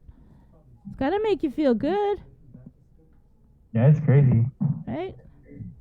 We ran out like less than an hour or even less. And so, congrats, you're in demand. Mm-hmm. Are you a little nervous? Sounds like the pressure's on with the consular office and coming down to visit you guys and pick up some food. You guys gonna make it extra spicy? I can't wait. Bring it right. Well, our friend Ina Lee, who is one of my favorite Korean friends, is in the comments. She says, Biba Guam, it's going to be great Korean fusion food. So, Chef Paul already one stamp of approval, and I'm pretty sure we're going to give ours later on when we get our wonderful meals. Guys, it's on me today again. And Miss Ina in our comments really makes really good kimchi. Yeah, yes, of course. Amazing kimchi. Chef Paul, we're so excited, and we're really just glad to have this partnership with you guys. It's got nothing to do with the free food at all, totally. Are you sure? Yeah, I swear, so help me God. Yeah, but really, Hey, last week's meal was awesome. Yeah, definitely. Nice. Just to let you know, the students that created this menu for Korea, and they did put a little bit of their interpretation with it, but still respecting the country. But this is also their exam. Wow. For each group for the lunch. I'm going to be grading them now because after I demonstrated Hawaii, and so this is their actual exam while we're serving our guests. Right. No pressure then, kids. Let's give it our best shot. Get back in there in the kitchen, and we'll be judging your exam in a couple hours here. So good luck. Thank you, Chef Good Paul. luck. Okay, Thank we'll see you you. guys. Thank you. There you go. It's the GCC Culinary Academy, the multi-purpose room. Now, if you're going in Manila area by the old Young Market, keep going straight past GW. All right, and then if you just go straight past the old PBS, it's that parking lot right in there. You can just go right in, and you're going to see it because it's a multi-purpose center, but there's only that one area to park, and I'm pretty sure there'll be a line or some other type of congregation going on for lunch and for dinner. Yeah, Jay? And if you should happen to lose your way and everything like that, just roll down your window and just lift up your nose and just just wait for the amazing smells, and that'll take you there. Right. Follow the Goji Chang. Yeah. 7:38. Guys, we're going to take a really quick break, and we're coming back with Senator Sabina Perez next right here on The Link. Good morning. Catch The Link on Breeze 93.9.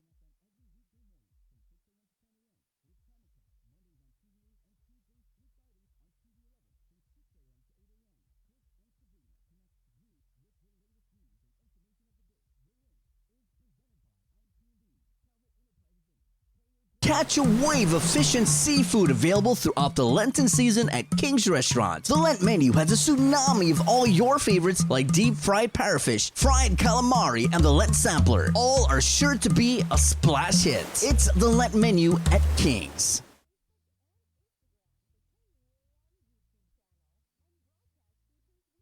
GU Self-Storage, conveniently located near the Harmon McDonald's. We offer affordable rates, online payments, and auto bill pay for your convenience. Plus gate access daily from 6 a.m. to 9 p.m. Call us today at 648-7867 for more information. Guam's early battles with COVID-19 were strong and forced cases down.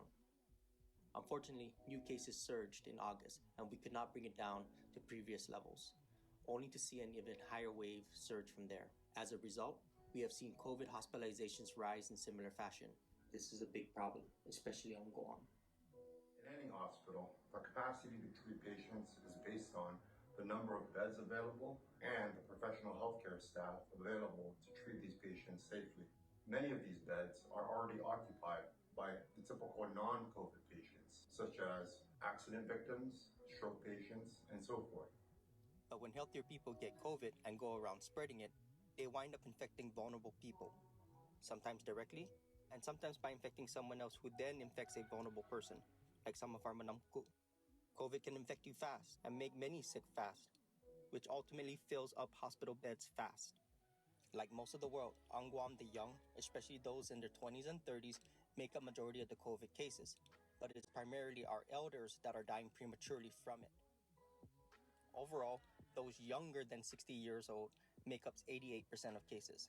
Yet it is those over 60 years old that make up 62% of the deaths related to COVID. If you died in your 60s, that's about 2 decades short of the average life expectancy. So as our hospital census rises, the crisis only worsens. Some with severe cases of COVID can't get care or suffer delays.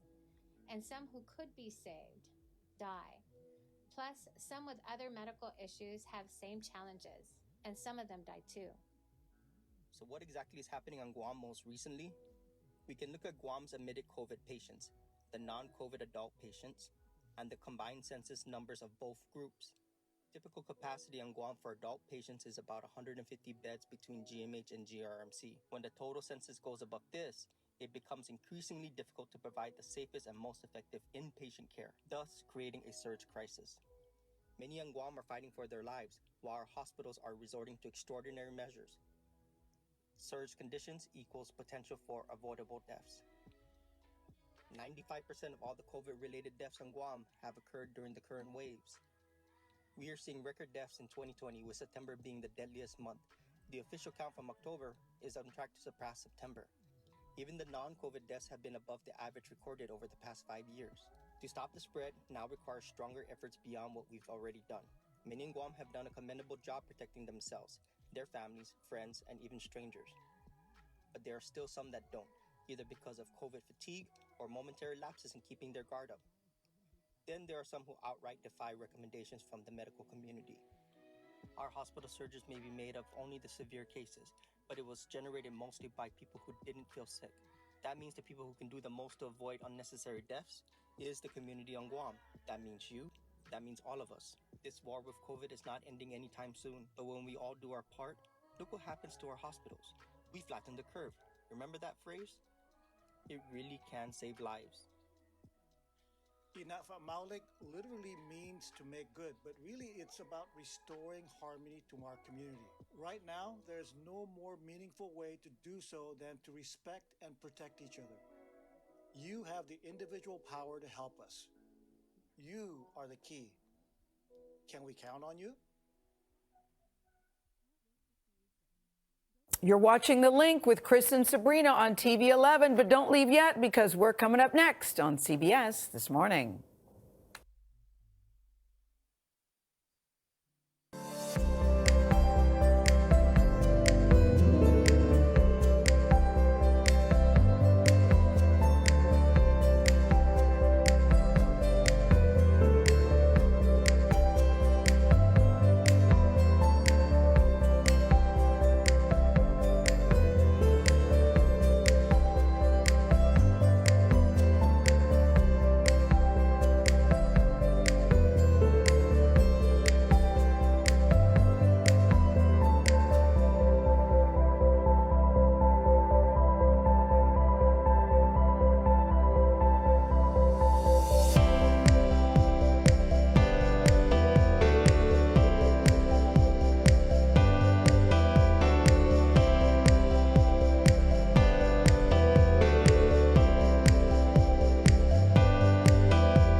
Into his own beat, Jonah Hanum, Reed Meyer. It's called City Girl. You get all local music here on The Link, 745.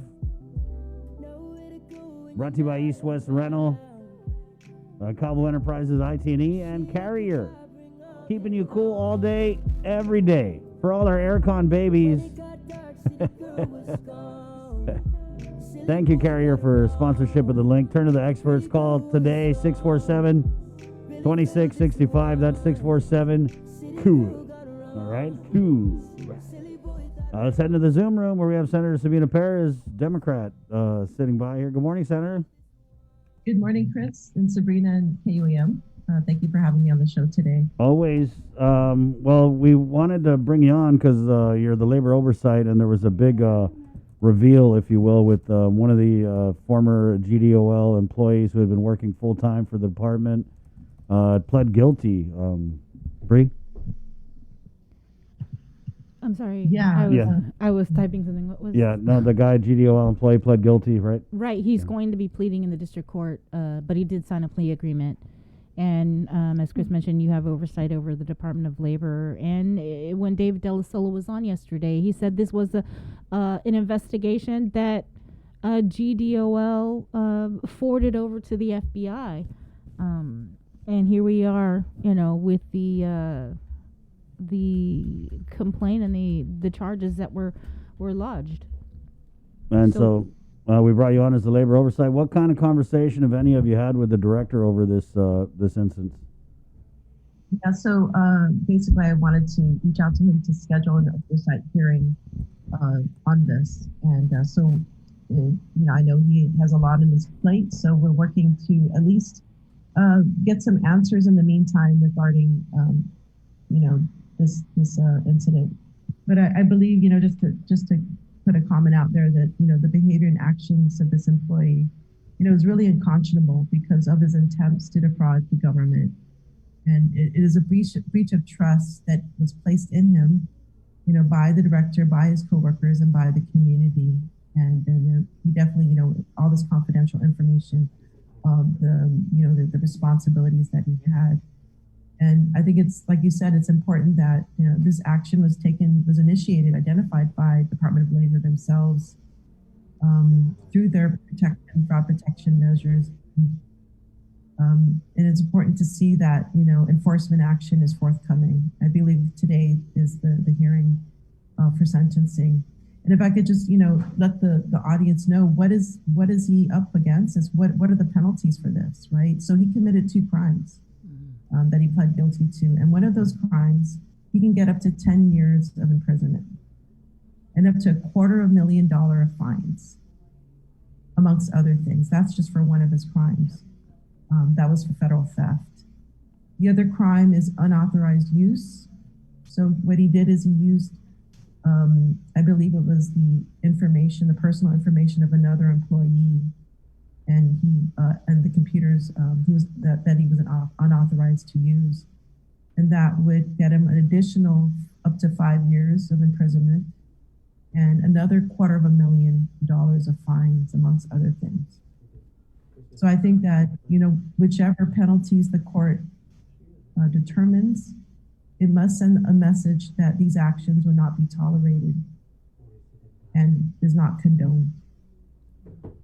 And in seeking further clarification from the director, I think it's important moving forward that we look at the hiring practices of temporary workers and what are their operating procedures in protecting claimants, and in order to ensure that this does not happen again. So I think that needs to be looked at and dealt with and addressed.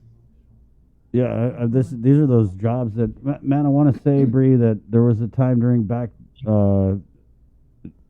this pandemic, but last year, where we had found out through a FOIA that there was a bunch of hires that they did at GDOL, of course, to process and pay out the FPUC and the pool, but these were jobs that were not announced publicly. So I remember that there was a time where people were like, hey, we didn't even know about these jobs. All these people looking for jobs out here. So I don't know if that's something that you're going to go in on with the oversight hearing, maybe like the vetting that happened. But I mean, it is what it is. Like, could they have known that this guy was a Saki Melania, and then maybe they didn't know? And you know what I mean? But you're right. It's egregious. And it's, to me, it's like, yeah, defrauding the government. Okay, that's it too. But also to attempt to take someone's hard-earned PUA and divert it to his own bank account, to me, that's crazy, because we've heard so many stories about people waiting for their benefits, trying to get through because they got an issue with their PUA or their FPUC, and to find out that this kind of stuff was going on. Right. Yeah, it makes me wonder, like, you're right. There are some people that were waiting on their claims, and whether this was the reason for that. And so, yeah, it's important that this doesn't happen again. Do you think that there are any other instances of employees defrauding the system here? Because we asked Dave, and he was basically like, no, that was it, right? What? When we asked Dave if there were any other employees that No, yeah, he said that so far there's no other employees that have been caught doing anything like this, but he did say he did terminate a couple. He wouldn't give us an exact number that allowed Jerome Michael Cruz to have access to their login credentials. Right, yeah. And so I guess when they get hired on, they're told not to share those login credentials.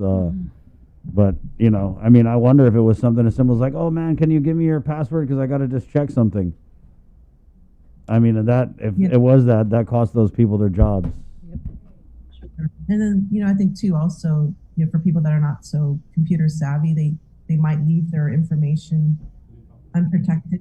And so that's important to know whether there are procedures that are going to ensure that, you know, what they do is not going to unwittingly, you know, allow something like this from happening. Because I know, yeah, a lot of us older people may not, you know, be as computer savvy, and you know, just typing things in. We don't know if we're leaving things Right. open for. I don't know how many times I've seen my older relatives. They got their login and their password taped right on the monitor of the computer. I hope that's not what's happening at GDOL.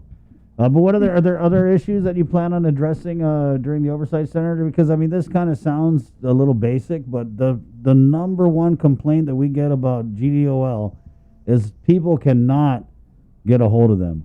I'm talking like email, phone. I know people who do a combination of email and phone, even sometimes even at the same time.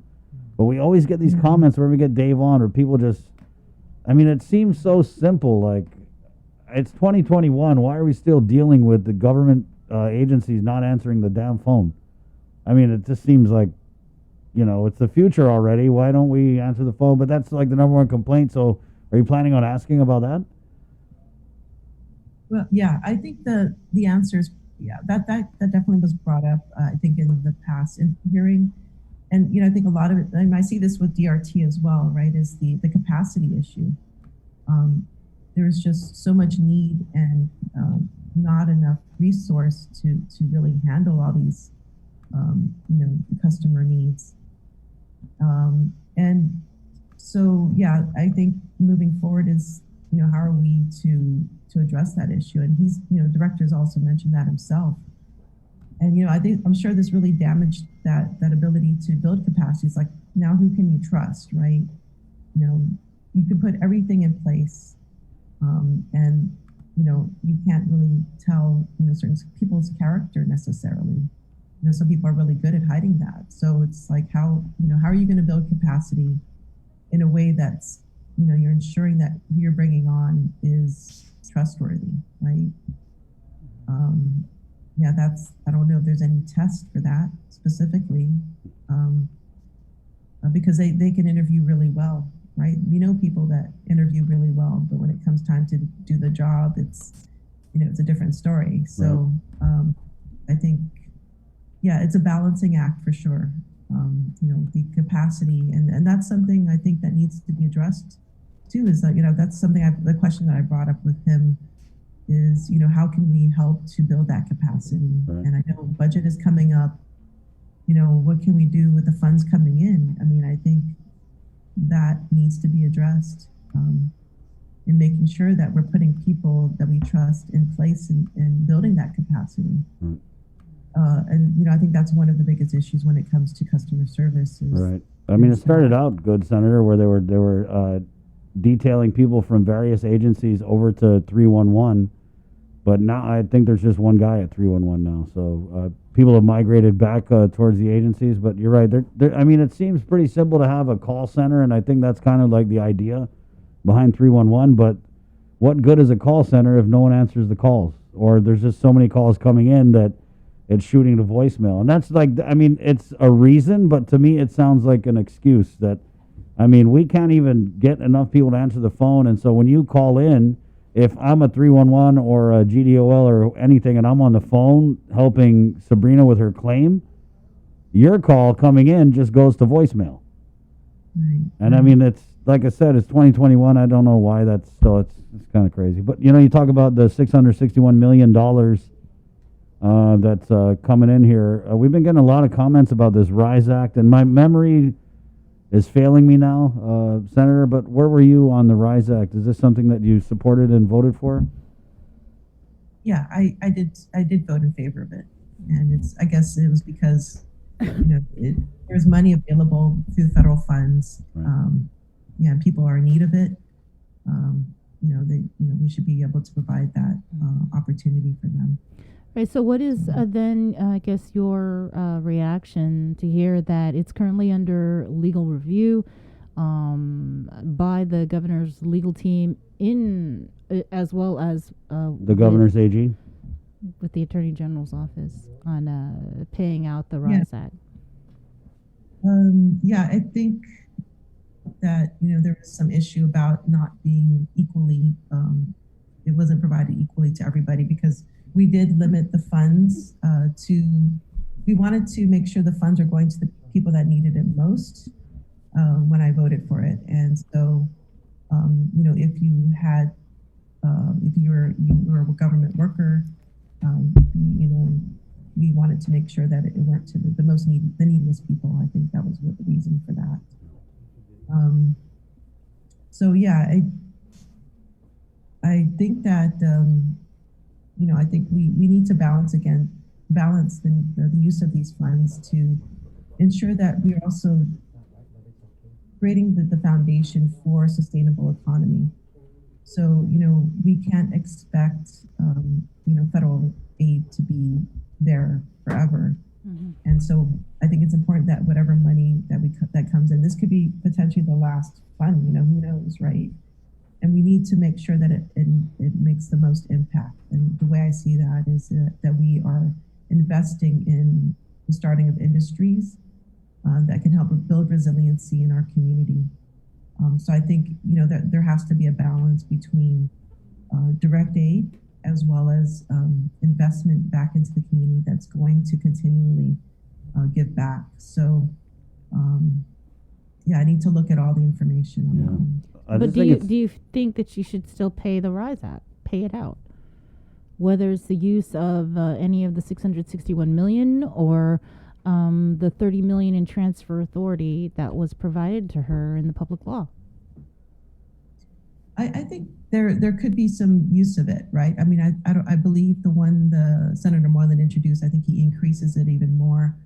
I think, there's a case for actually implementing that law. Whether, and as far as proportion wise, what are the thing is we don't know what the other projects that are being looked at. So I think it's important to it's always important to look at priorities, reprioritize as needed. So without knowing that information, it's hard to really say yes or no, but I think we should provide some relief.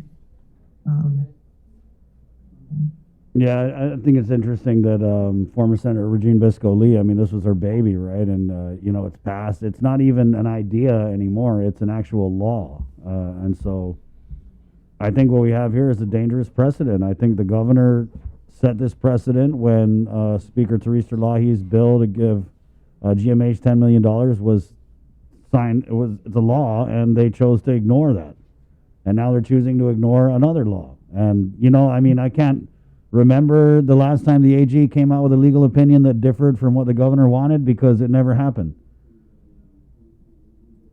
And so I can kind of see the writing on the wall that she's sending this over to the AG and he's just going to rubber stamp something the same way they did with the hiring of Frankie Roslin at the port.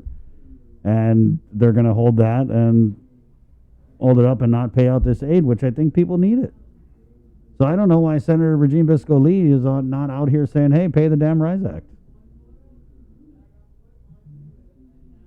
Or, I don't understand how the governor and her advisors allowed the Republicans to now be the ones who are saying, hey, pay this out when it was a Democrat thing. It's kind of like, what's going on down there, guys?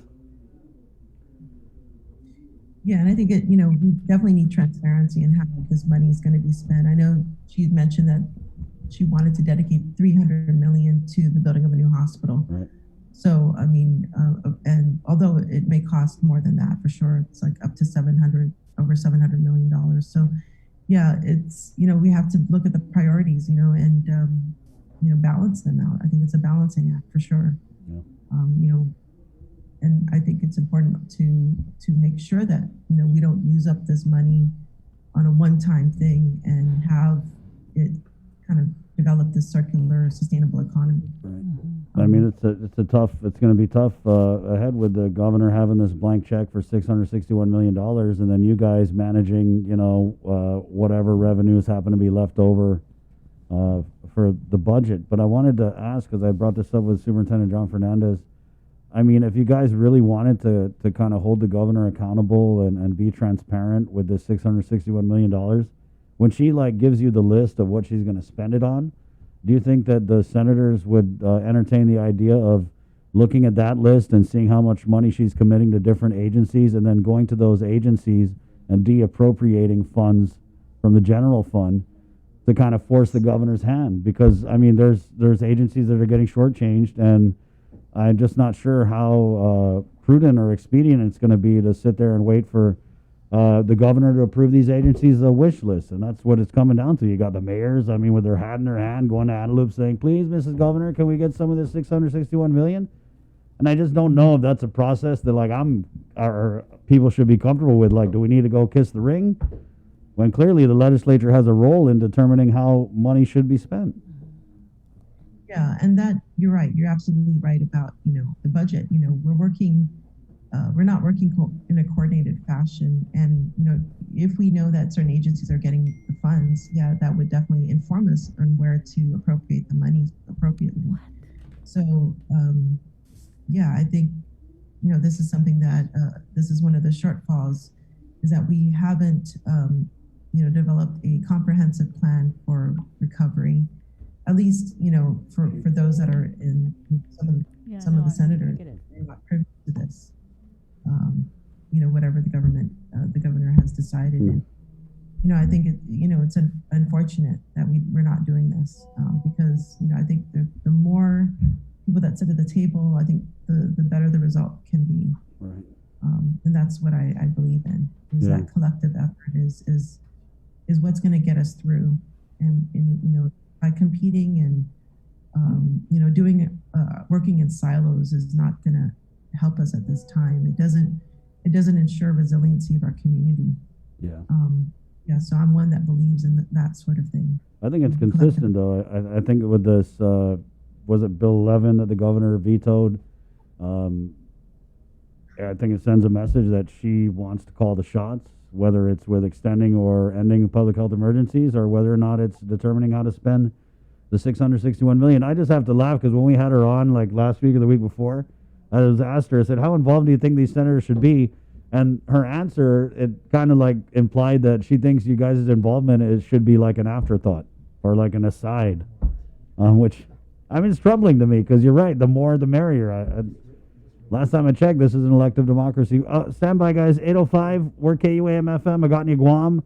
On the Breeze, that's just one part of our multimedia broadcast every morning. KUAM TV viewers, thanks for joining us. It's been a great time. There's more great programming coming up on great KUAM TV. You can also jump on our Facebook Live feed for KUAM News. My name is Chris. That's Sabrina. She's actually Googling something because we just got a message from Senator Chris Duenas. I was surprised. He said the AG's opinion came out yesterday, and it says that, and we're waiting for confirmation, it says that the RISE Act is legal and enforceable. So that, I'm like jaw on the floor here because I was just saying, like, I didn't think he was going to go against the Gov. So interesting. It's 8:05 again, KUAM TV. My name is Chris. For Sabrina Salas, Antonani, and the Link fam. Esta, adios.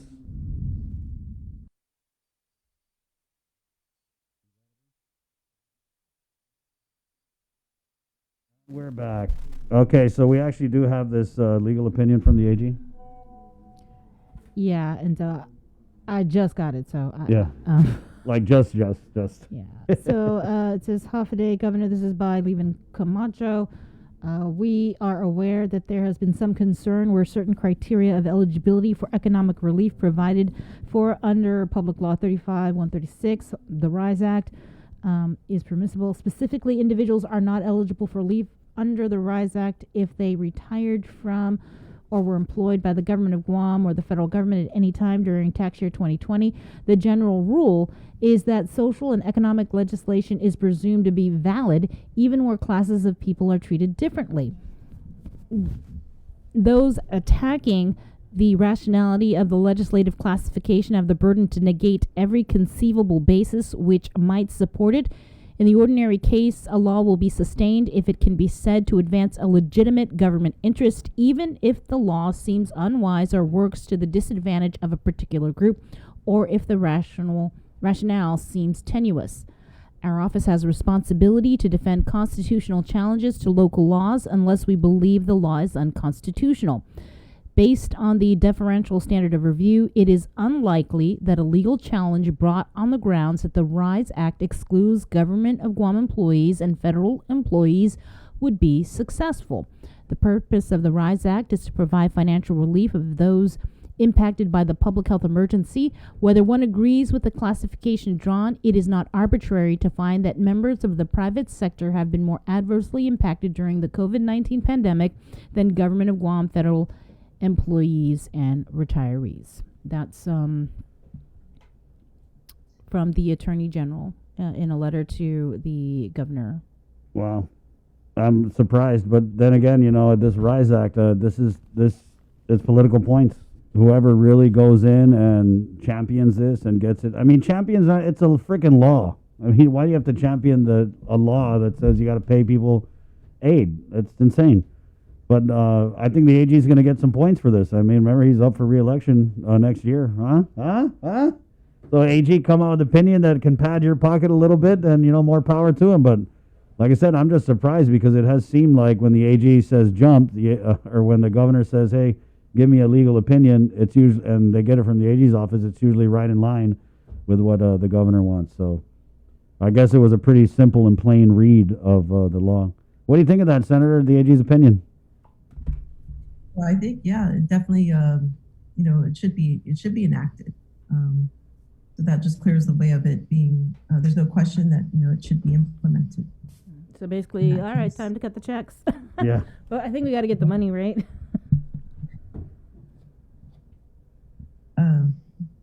Yeah.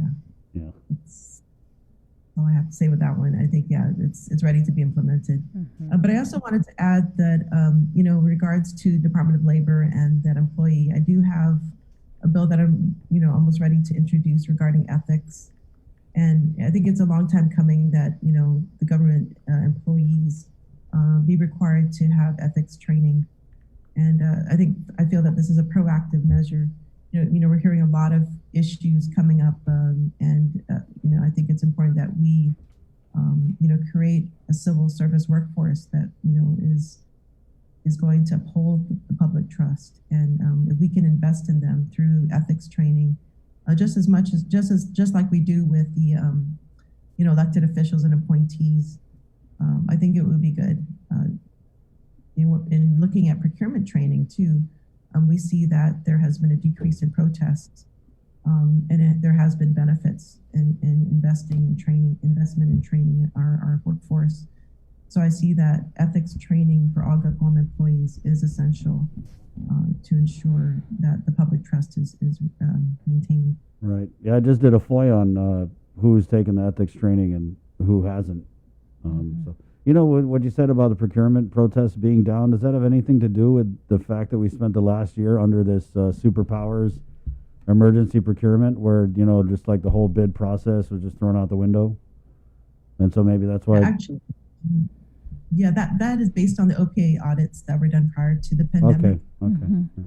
What about, I just noticed just this morning on the legislature's website, there was... I want to say a report or something was posted regarding, was it sole source procurement or emergency procurement purchases? And it was from January all the way till December of last year. Have you had a chance to look at that? Yeah, so in looking at it, I just had a chance to look at it really briefly. It seems like a lot of the sole source are related to the computers or that type of service, but I haven't looked at it closely enough. But there is a lot, which There was a lot. Yeah. Yeah, I wanted to see if you'd seen it and if there was anything that was on that list that kind of stood out or jumped out at you, where you were like, well, what was that for? But I guess, if you hadn't really looked at it, maybe we could talk a little bit later, because I didn't get a chance to really look thoroughly. I saw some things on there that was like, huh? Yeah.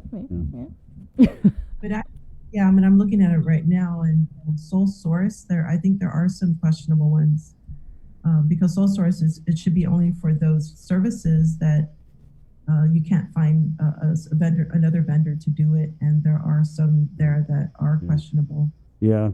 I mean, and looking at this list, and this is a little anecdotal, but I just hope, and you can kind of see it was a little bit of spoil system going on, where it's like, oh, this supporter is going to get this contract, or they're going to get all this money for providing this service or whatever.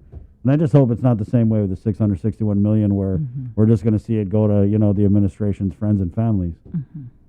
It's just not right. Yeah. This requires an oversight for sure. Yeah. All right, I like you. Yeah, it's 27 pages. Anybody that's listening and or watching the Facebook live stream, if you want to see this whole list, you can. It's available. It's at GuamLegislatures.com's website. Just click on Messages and Communications, and then we'll get Jason to put it in the comments. Yeah, we can. Yeah, Jay, can you put that in the comments? I'll put it in the chat, and then you slam it in the comments. Yeah, send him the link. Yeah, Senator, and I think that this is going to really be a lot of what we're doing as we crawl out of PCOR 3 and as we return to normalcy. Is now, I like to think of it as the smoke is clearing, the dust is settling, all the things that were done under the cover of this pandemic. And I'm not saying that, in a snide way. I'm just saying that there was a whole pandemic going on, and people were buying stuff, and because we were trying to promote a message of stay home and let's not kill each other with this virus, the media wasn't able to keep one eye on what was being spent and what was being bought, and one eye on the messaging for the pandemic. So I think now that we're kind of out of it and we're not, staying home locked up because we're scared of catching the virus, I think everyone's got to get to work and kind of really go through these expenditures and the actions that happened during the pandemic with just a fine-tooth comb, because I think there's a lot of stuff that got by a lot of people. Yeah, so I'm really glad that GSA actually sent this down to the legislature. She's geeking out. Look at her. She's zoning out. And then she's like, what's that? Well, we'll let you go, Senator. We're kind of running. So this is something that you said you might be calling an oversight hearing on, or? I think, yes, definitely, because there's also the emergency procurement. It also provided a list of emergency procurement that needs also to be, there needs to be a public hearing for this, because with the new law that was passed, in order to, if these agencies that procured this want to continue the emergency procurement, they would have to have a public hearing for all of these emergency procurements that we're seeing. And that has to take place end of this month if they want to continue with emergency. Yeah. Otherwise, they would have to go through the traditional procurement methods. Pretty interesting, some of the awardees of this sole source stuff. Some familiar faces, let's just put it that way. Senator, thank you so much for your time this morning. All right, thank you so much for having me. Have a great day, guys. Right on. Take care. I like that. She looks like she's like, I got a project now. It's long. It's really a long. Yeah, it's 27 pages. I mean, what supplement? No, I'm not even. Wow, $357,000, $275,000. I'm just wow. I think we're good with Will. So I actually had a scheduling thing, Bree. So I reached out to the Democratic Party and asked for somebody to come on opposite Sean Gumatautau just over this whole Cookiegate thing, and we didn't really get a response till this morning. So I actually now have the party chair, Sarah, and Will Parkinson, who was already going to kind of go in. So I think we can just go with Will, Sarah. I know it's kind of last minute, but thank you. I don't think Sean Gumatautau can handle a whole party chair anyway. I think you can. Come on now. I'm just playing, Sean. And good morning. Morning. Morning. So, guys, just real quick, we got Dr. Hoa who's coming up. Are you guys good? We can go to the doctor first. Good morning, Guam. Okay, good. So we're going to get Will and Sean to kind of do a point counterpoint on this whole Cookie Gate thing with the congressman and the guard on the Hill, and just the reactions both locally and nationally, as there have been some reactions. But we're going to go to Dr. Hoa real quick because the 40-year-olds can get the vaccine now, and we want to get him on about that. So stand by, guys. 8:16, really quick break. Back with Dr. Hoa Wen next on the link. Make it through the week with Monday's Work Week Weather. Only one company on Guam provides every solar energy solution under one roof. Micronesia Renewable Energy. You want solar only? They got that. You want solar with batteries? They got that too. You want outright purchase or lease purchase? It's up to you. Does your solar system need a tune-up? That's what they do. For solar energy solutions from A to Z, you can count on MRE. Give them a call at 632-2613 for a free consultation. MRE, providing real solar solutions built by real solar experts. GU Self-Storage, conveniently located near the Harmon McDonald's. We offer affordable rates, online payments, and auto bill pay for your convenience. Plus gate access daily from 6 a.m. to 9 p.m. Call us today at 648-7867 for more information. Half a day. Does your child have a hearing loss? We are parents of deaf and hard of hearing children and volunteers with Guam's Positive Parents Together, and we are here for you. We know how you feel and have walked in your shoes. We want to help you navigate your way through our educational and medical systems, and most especially, your emotional journey. Please visit us at www.guamparents.org for more information. Get the job done the right way by getting the right stuff at East West Rental Center. With years of experience helping builders, we definitely got what you need. Call 646-1463 or visit us in Upper Tumon. Open Monday to Saturday from 7 a.m. to 5 p.m. and on Sundays from 8 a.m. to 5 p.m. KUAM Communications salutes women small business entrepreneurs during Women's History Month with a special community feature, Women Driven. Every Monday in March, tune into KUAM News Primetime for a showcase of women entrepreneurs working in our community and the businesses they own and operate. Also catch the daily women-driven profiles, flooding the digital media platforms of KUAM News for professional features on many of these hardworking women. Celebrate Women's History Month with Women Driven on the multi-platforms of KUAM, presented by Cars Plus and Bank of Guam. Can't find a designated driver? We'll bring the party to you. The Bottle Shack is now available on Uno Go, delivering your favorite beers, wines, and spirits to your door safely. Visit uno-go.com or download the app today. Also follow them on Instagram and Facebook. Enjoy responsibly. Join KUAM and Punta Endosa Montes for the Mes Chamorro Masterclass Series, an informative digital series for demonstrations throughout Mes Chamorro. Catch the Mes Chamorro Masterclass Series weekly on the KUAM News Facebook page, the KUAM YouTube channel, and every Saturday in March following the KUAM News Weekend Edition at 6:30 p.m. on TV8 and 7:30 on TV11. We'll highlight Guam's talented crafters and artisans teaching artisanal skills of our Chamorro heritage. Viva Mes Chamorro! From Punta Endosa Montes and KUAM Communications. See KUAM.com for the complete Mes Chamorro Masterclass Series schedule. Here, it's Sole Source Procurement. Bree? Yes, so on the legislature's website, it's just a list of all the emergency procurement, sole source procurement from January of last year to December. So it's Department of Administration, General Services Agency, annual report in compliance with 5 GCA, relative to all contracts made under sole source procurement and emergency procurement. There was one I saw that raised my eyebrow. Was these like golf carts from AutoSpot or something? What was that? I didn't get that far. Okay, so we'll talk about that coming up. But again, this list is pretty interesting, and you guys saw the real-time reaction from the Procurement Oversight Chair, Senator Sabina Perez. Missed a link, missed a lot, but man, she might as well have busted out her magnifying glass the way she was looking at that thing. She was like, oh, no, this doesn't look right. Oh, no, that doesn't look right. And, yeah, a lot of it doesn't look right. I was just scratching my head like, okay. And, you know, Sabrina's going through it. Don't worry, guys. It's 8:21. We'll go to the KUM News Zoom room where Dr. Ho Wen is standing by on this historic day. Historic that It is. Yeah, it's historic because, Doc, now they've lowered the eligibility requirements for the vaccinations, and anyone 40 years of age, that's still young, by the way, guys, and up, can now get the vaccine. And I know that you guys over there at AMC have partnered up with Triple J to do this mobile vaccine outreach. And are you anticipating a lot of action now that we've widened the eligibility for the vaccination criteria, Doc? Yeah, they dropped down the age eligibility to 40 just because we want to have more people vaccinated before May 1st. That's our goal, to get at least 50% of the island vaccinated. So hopefully we have a large turnout. I think we have enough vaccine for March and April to reach that goal.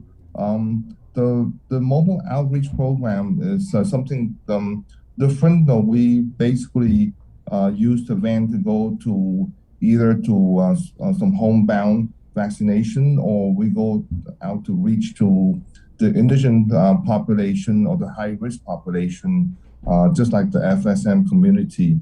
It's a program we offer, but again, when we go out, we will work with the mayor in each village before we go out, because that's their project. And also when we work with the FSM community, we have to make them understand that it's an FSM project, and we're just there to provide the service. So we're going to work very closely with the leadership of the FSM, and before we go out there, we're going to do a lot of education, a lot of teaching before we go out there and do the vaccination, and maybe some testing.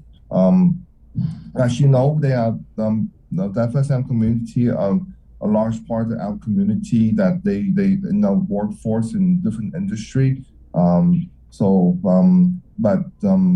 they probably have the least ability to access to care, to the clinic. So we're gonna bring the service to them. That's the most convenient way to assure their safety, and also to assure that we protect the community overall. Right, Doc, I wanted to ask, because we saw, now that we're widening the eligibility criteria, we saw last month a shortage because we didn't get vaccine shipments in time. And I was just concerned, if we're widening the eligibility, that means more shots, more arms. Are we going to be able to sustain this with our current supply and any future supplies of the vaccine that we're expecting? Public health are basically in charge of the inventory and supply. And we asked them to very carefully, do the projection and the calculation, make sure that we don't get behind like the last time. So hopefully, we will be behind. Depend on how much supply we have, but not as much as the last time, as we have behind 8,000. But again, as long as we stay within the window of 6 weeks, we should be okay, even if you're behind 1 to 2 weeks, which are, in the case, the majority of people right now, but it's still within that window of acceptance, so it'll be okay. Right on. Just real quick, Doc, what are you hearing about Johnson & Johnson? I'm just curious, with the Catholic Church coming out, it was just a lot of confusion on their part, where it's like, don't take it. If you have a choice, don't take it. And then they were like, oh, actually, go ahead and take it. Sorry. Yeah, you'd be surprised. There's quite a few demand on the Johnson & Johnson because one shot. Yeah. So I think the message that the Catholic Church put out there, that, if you have a choice, that you can choose moving to 3. So they really didn't say that, you can get it. But again, as far as we hear from our patients, there's not much rejection on the Johnson & Johnson. Matter of fact, a lot of people was asking for it because it's conveniency, it's just one shot. But unfortunately, we don't have that many. So the Johnson & Johnson will go out to specifically a certain population only, just because it's more convenient, and it's take a lot of time to go out to someone twice, in a month. So yeah, it's a lot. We don't hear nothing negative about Johnson & Johnson. Right on. Okay. Anything else, Doc? Because we know you guys got to go out and get those needles into the arms. Yeah, we're excited. There's a lot of work to be planned ahead. For the program to be successful, we're going to do a lot of education. We're going to work with the FSM community a whole lot to get out and vaccinate. Our goal is to have at least 70% of the community of FSM community vaccinated. So it's going to take some time, but we will get there. Right on. Thank you, Doc, for coming in. You guys wave if you see the AMC vaccine van out there. Does it have a clever name? Did you come up with like a clever name?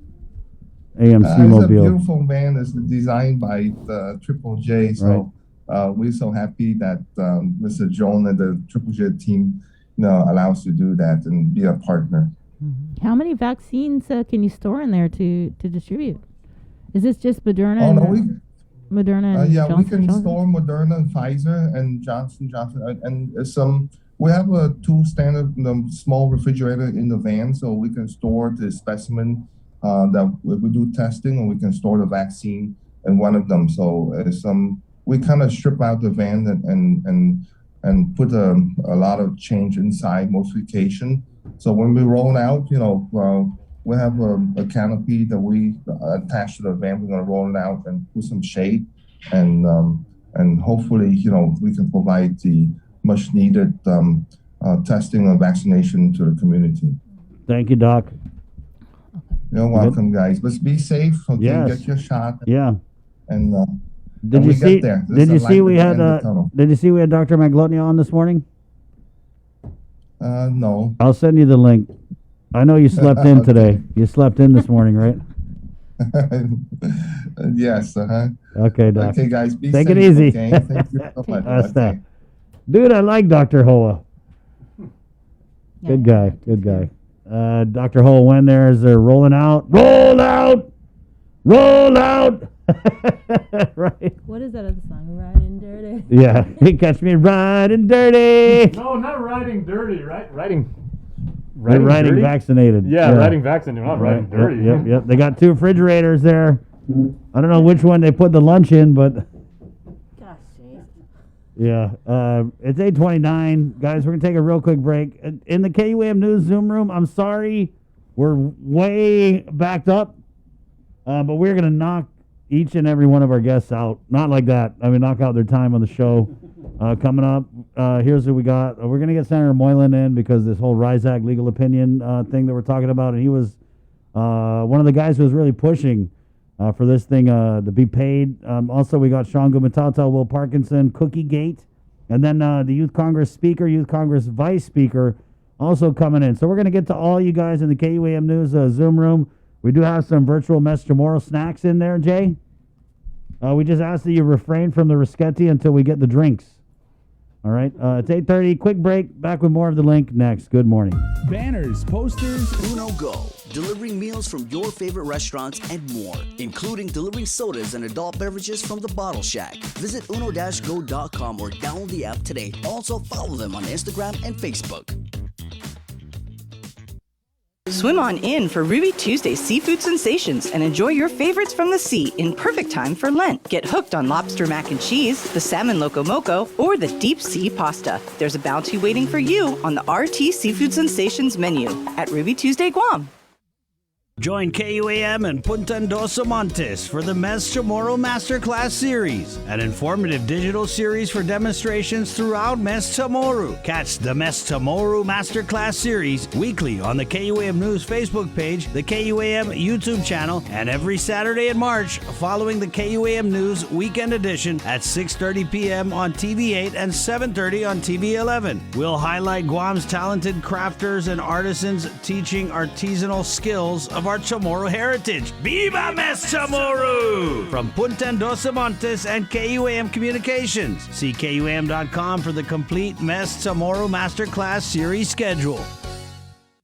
KUAM Communications salutes women small business entrepreneurs during Women's History Month with a special community feature, Women Driven.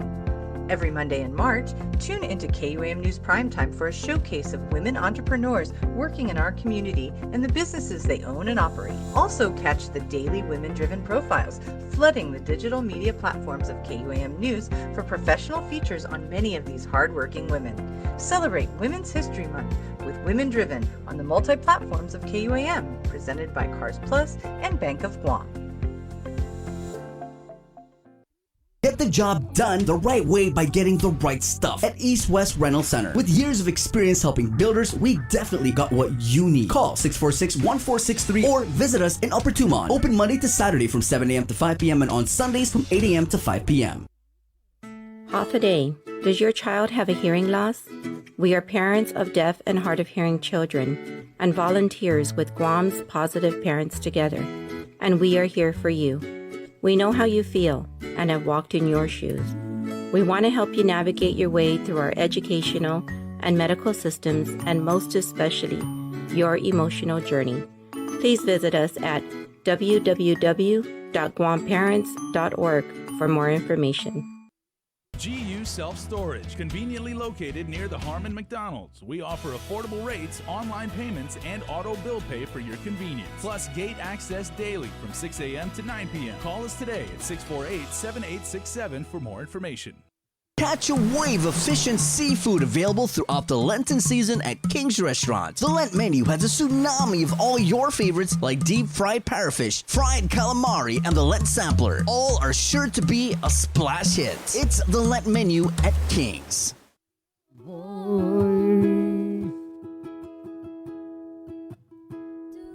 Good morning.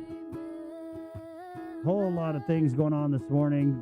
We were going through this emergency sole source procurement expenditures list that was submitted to the legislature.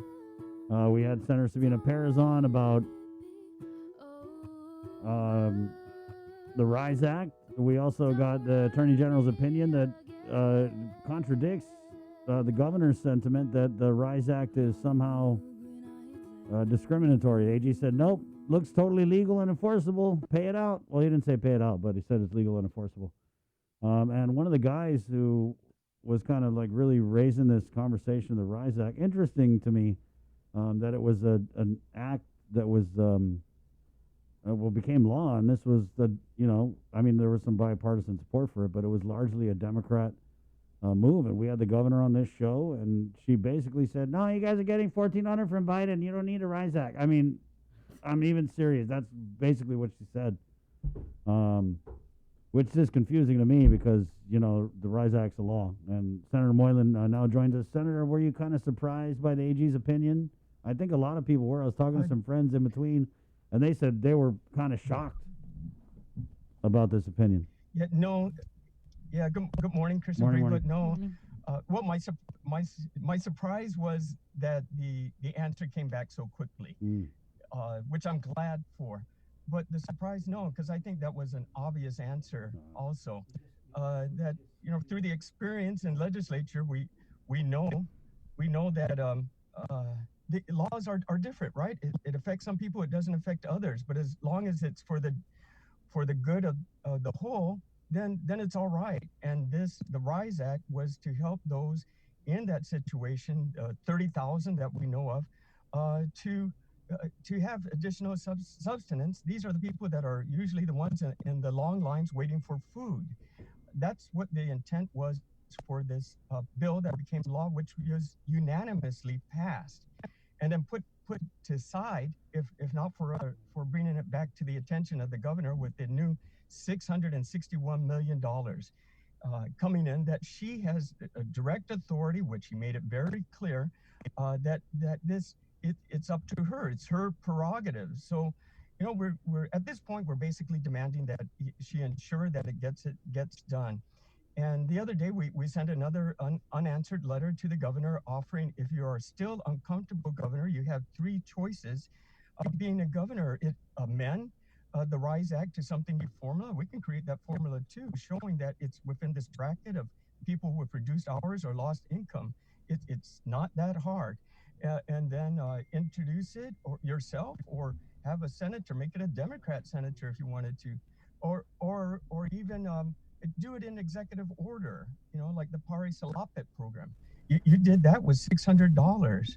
And I would say if you're going to do that again, make it $1,000. You have $661 million coming into your pocket. And so let's get moving, right? Let's get Guam moving. Let's stop piddling around. The question was already answered by your Attorney General. If you have other reasons, then revise the law. Call us into special session if you want, or just eliminate that whole process altogether, and do an executive order that you did like you did before in the Pari Salapit program. So how much more excuses do we need of not wanting to pay the people of Guam? I think we have more than enough. And now let's do the right thing. You've had your question answered by your Attorney General promptly and correctly. And what else is there that you need to know, Governor, other than let's pay it out when we get the money in? And I know you're watching the checkbook to ensure when that money is deposited. And when you do, that should be make it an executive order. Call it your own program. It's fine. Take whatever. Who gets the credit? I don't care. I just like to see the people of Guam get what is due to them, that the legislature have passed into law, and make it happen. So I'm very thankful, and I'm glad that happened. Right on. All right. Yeah. If we could do it for Zudum and Gaffa, we can do Yeah. it for I just don't know how the governor's advisors advised her to take that position, and now you got. I mean, it's too easy. It's too easy for you Republicans to come on and be like, "Hey, pay the people." I mean, you're right.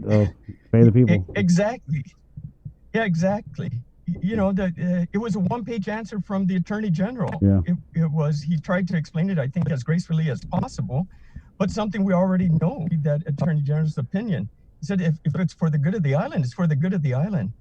Does this trump what Joe Biden wants to do? Of course not.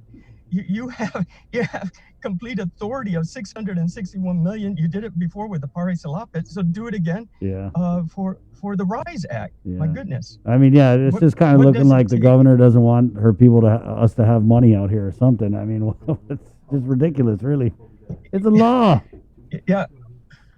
Thank you, Senator. I sure hope not. But, all right. How So I'm much looking of it, forward though, to do you Go think ahead. that it kind of sets this precedence? I mean, yeah, obviously it was done with Zudum and Gaffa, but by mandating that you use federal funds to pay for this, if the legislature can do it with the RISE Act bill, then who's to say that they can't do it for other things? Right. With this $661 very true. million. And yes, and that's the objective of our economic recovery plan with Senator Tony Atta and Senator Chris Duenas and myself, where we introduced 6 bills to address that.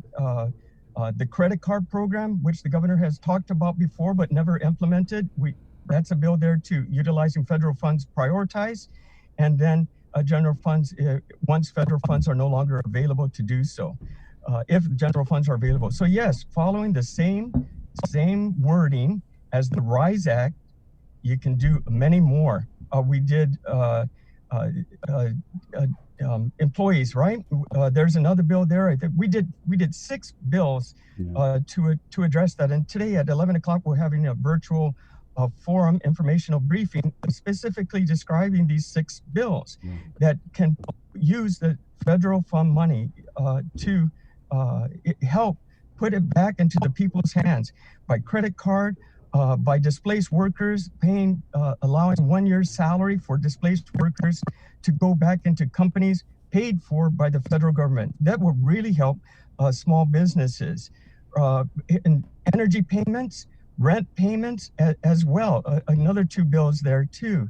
So there's more bills to come that we're looking at with the same formula that we can address to the governor. Please do these things. We've learned for 1 year the problems that the people have. Have they gone away? No. Do, right? What are you going to do, Governor? Am I going to wait for your plan of action that, while you're waiting for the money to show up in your checkbook? And why aren't we seeing your plan of action? And then you're letting us know that you're going to show us your plan of action, and then hear what we have to say. We've heard that before. We've seen your plan of action with $116 million. We offered input, but it was never implemented. To this day, with the RISE Act, we're still fighting for things to happen. So in the meantime, I guess that's the only way we can communicate. You know, you invite the Democrats, you invite the speaker, you invite the Democratic leaders. Am I invited? No, I'm told, why don't you call me up? You know, so for what? You know, I address my letters with a conversation, right? Would you like to make an appointment? I'll be happy to. I'm bowing to the governor, to Adelupe's ability and time, and I can rearrange my schedule. Yeah. But yes, each of my letters said I'm very interested to meet with you to discuss. But nothing seems to be happening, and still the governor is fighting. I know, Senator. I got it. I got it figured out. Reasons are. Do you have any cookies? You get you some cookies. Get you some guardsmen. You just march on Adelupe. I'm a former soldier as well, right? Problem solved. Same thing. Like I'm a former soldier too. Yeah, I serve my country as well, and I can do that too. You know, is this a Marjorie Greene situation where, you know, we got to get past that? Yeah, yeah, and like I get Governor Lou and Marjorie Greene and Governor Lou saying, "I want the federal money only to go to my plans. My plans, totally not the RISE Act." Senator, we got to run, but thank you so much. All right. Okay, see you, Esta. You know, this list of these expenditures that came out, this is going to totally change this whole conversation with the $661 million, because I think when these senators go through this list, they're going to see that there's questionable things here. And when the governor had the authority through the emergency health superpowers, she was given contracts to her friends and family. That's what you're going to see when you look through some of these expenditures, and I think senators are going to key in on that, and that's going to change the whole tone of this discussion about who's going to have the authority, who's going to have the say, and where and how this $661 million is going to be spent, because it's clear the governor was basically in her vetoing of Bill 11. She was basically saying, hey, I got this. And now that, like I said, the smoke is cleared, the dust is settled, we're starting to see what was done during the height of this pandemic. I mean, we're paying sole source to bush cutting companies? What the hell is that? It just doesn't make sense. So this is really going to change things. I think the senators are going to be like, hey, yo, Magahaga, we trusted you back then, and this is all a bunch of funny business. So guess what? We don't trust you anymore. And so, like I said, we've been floating this idea. Go in, find out what the governor is going to spend, subtract it from the general fund budget, and force her hand. I mean, if they really want to have a say in how this money is spent, it's going to be a huge battle. And it's going to be fun. It's going to be entertaining, guys, because I think that this list of these expenditures, it's going to light a fire under some of these senators' doggins, okay?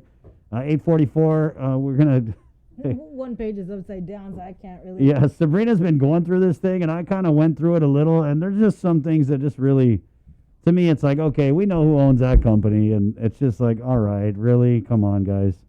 To think that, during the height of the pandemic, they were making some of these sole source expenditures that just don't seem necessary at all. The companies that are owned by their friends and family, it stinks to me. It stinks. And you saw Senator Sabina, that was like a real-time reaction. She was like, look at the what? So it's going to be fun. And we're going to be right here with you along for the ride. 8:45, we'll go back into the Zoom room now where we have Sean Gumatau and Will Parkinson standing by. There you go. And we're going to kind of turn it over to you guys and go into this whole Cookiegate thing, which is snowballed. It went from something as simple as Congressman St. Nicholas kind of going to check on Marjorie Taylor Greene. We all know the whole story. She made the comments. She doesn't think Guam is part of the U.S. She thinks we're a foreign country. We don't deserve Uncle Sam's money, yada, yada, yada. And so basically Congressman St. Nicholas had gone on CNN, said he was taking his guardsmen on a tour of the nation's capital. They decided to make a quick stop over to Congresswoman Greene's office. We all saw the video with the dramatic music. You had a tweet that cracked the hell out of me last night. That was funny. You tweeted that you were going to eat some cookies. No, I said I just bought some cookies. You just bought some cookies and you need dramatic music, or? No. Something like that. She doesn't want me to say that because she doesn't want you guys to know she has a sense of humor. But it was funny because the dramatic music with that video. It was just a little over the top, guys. I just wanted, like, oh my gosh. I said, bought some cookies. I think I'll have it with some dramatic music. Yeah, most people have their cookies with milk, but you know, Congressman St. Nicholas and Sabrina, they have their cookies with dramatic music. It's 8:46. So Sean, Will, these guys are kind of on different sides of this, and I think it's interesting because Will Parkinson is normally one of these. He's a progressive Democrat, so he's not necessarily ever really in Congressman St. Nicholas's corners. But this is really, it's so hyper partisan, right? Because you have like a super right Trumpy QAnon Congress lady who said some things, and so you've got that side of the Republican Party just really energized by this. And I mean, you got the minority leaders calling for things, and then you've also got, you know, the Democrats, because this boneheaded statement from Green came from that far right side. It's also energized the left. And so we don't really, a lot of times on Guam, we don't really go with this like right, left, you know, far right, liberal. You don't really hear a lot of that conversation here because of our party situation and the pandering that really has to go on both sides. So I think that's interesting. We'll start with Sean now. Sean, I was looking at your Twitter, and you're basically saying that this was a political stunt, bad move on Congressman St. Nicholas's part. And, of course, Will, you totally disagree. So we'll go ahead and start with Sean. Go ahead, Sean. Hey, you know, guys, good morning, first off. And, you know, one of the things that I think we forget is over a week ago, when that video surfaced from CPAC, I mean, it didn't take me long. When I saw it, was pretty offended by it in general. And I forwarded it off to some of my friends in the DC area, and just think, are you guys aware that it happened at CPAC? But when we look at the actual reaction since then, my concern was that obviously when Congressman St. Nicholas was telling, of all people, okay, he won't go on KUAM, but he'll go on CNN, telling Breonna Keller, that I was giving our guardsmen a tour. Now, just for the record, since January 6th, Congress has been closed to tours. So it's quite offensive that the congressman would say, oh, I'm just giving them a tour, and we were giving out Kellogg's and cookies. It was absolutely crazy, considering he only went to one other person. Oh, but we did go to the speaker's office. I just went on his page just a couple of minutes ago. There's not a single image.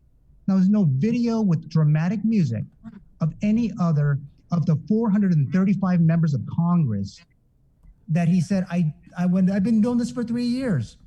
That is just absolutely insane. Again, Congressman St. Nicholas taking advantage of this situation for his own good. This is just, I'm fairly peeved about it, because then you're seeing it blow up on Twitter. Folks are really concerned. Now, the tag was like, well, they may not be disciplined. Well, because all our National Guard members were deployed at the order of the President of the United States. So whether or not the National Guard Bureau decides to take any action, that remains to be seen on their end for sure. Well. Will Parkinson. Wow. Yeah, Sean coming hard there. What you got to say about that? There. First off, let me express my great amount of disappointment in our local Republican Party for not condemning Marjorie Taylor Greene and her aspersions towards our National Guard and our island. How dare she draw a circle around America and not include Guam after all the service and sacrifice our people have done? We are the tip of the spear. And she has the nerve and the temerity to draw a circle around America that does not include us. And the Republican Party in Guam is silent about that? Oh, where is your patriotism for your island? That is the real story here. Not what Michael St. Nicholas did, because you know what? It is not illegal for our guardsmen to go speak or visit a representative. There is nothing in the Uniform Commercial Code about visiting a congressman being an act of terrorism. You know, and the other thing here is I reject the premise that including Guam as American is a partisan issue. That is not a partisan issue. Guamanians are American, and I am offended by the notion that you would suggest that that is a Democrat-Republican thing. Guam being Americans is an American issue. And I commend Michael St. Nicholas for turning the other cheek, and rather than going there with some high-minded political stunt of going over the top with some feigned moral outrage, he went in there, turned the other cheek like a good Catholic, and offered her gifts and education and friendship. And she turned around and called our National Guard thugs that are intimidating congressmen and attacking journalists. How dare she? Sean? You know, for me, when you look at the video that was put up by The Hill, which is getting a lot of criticism too, that was Congressman St. Nicholas's video.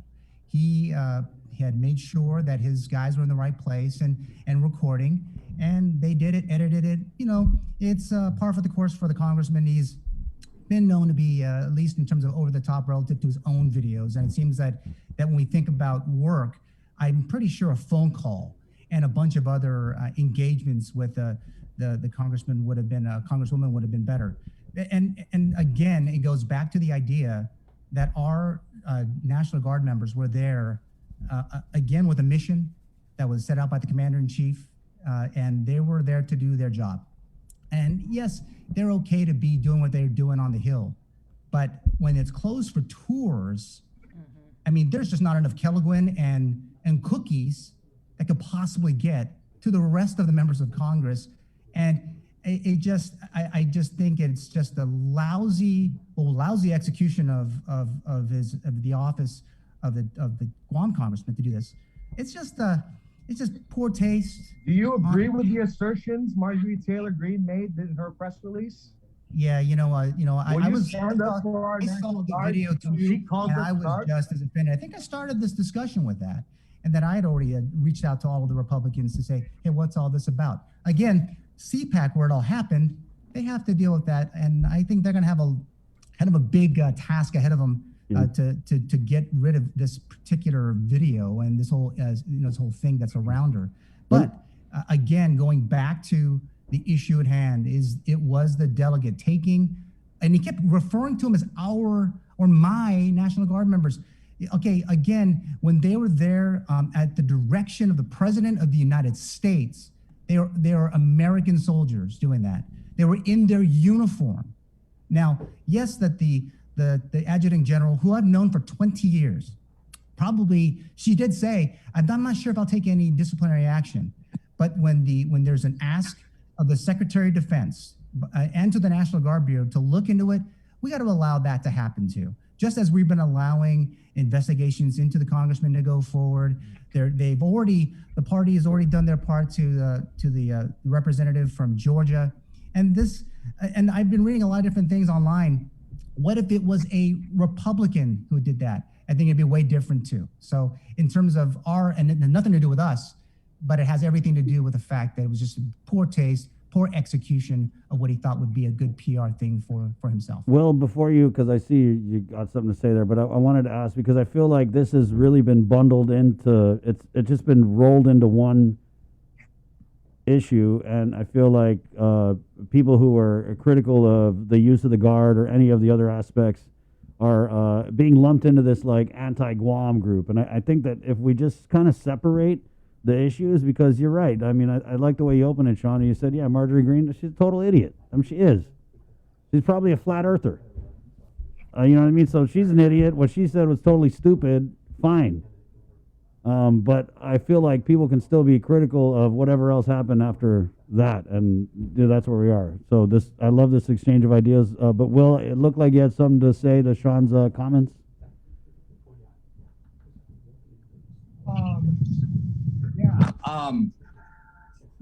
My only question right now, and maybe you could speak for the Republicans on this, will you join me in demanding an apology from the Republican Party for not including Guamanians who have given their blood to this country and not including us in their definition of American? Because it's not just Marjorie Taylor Greene.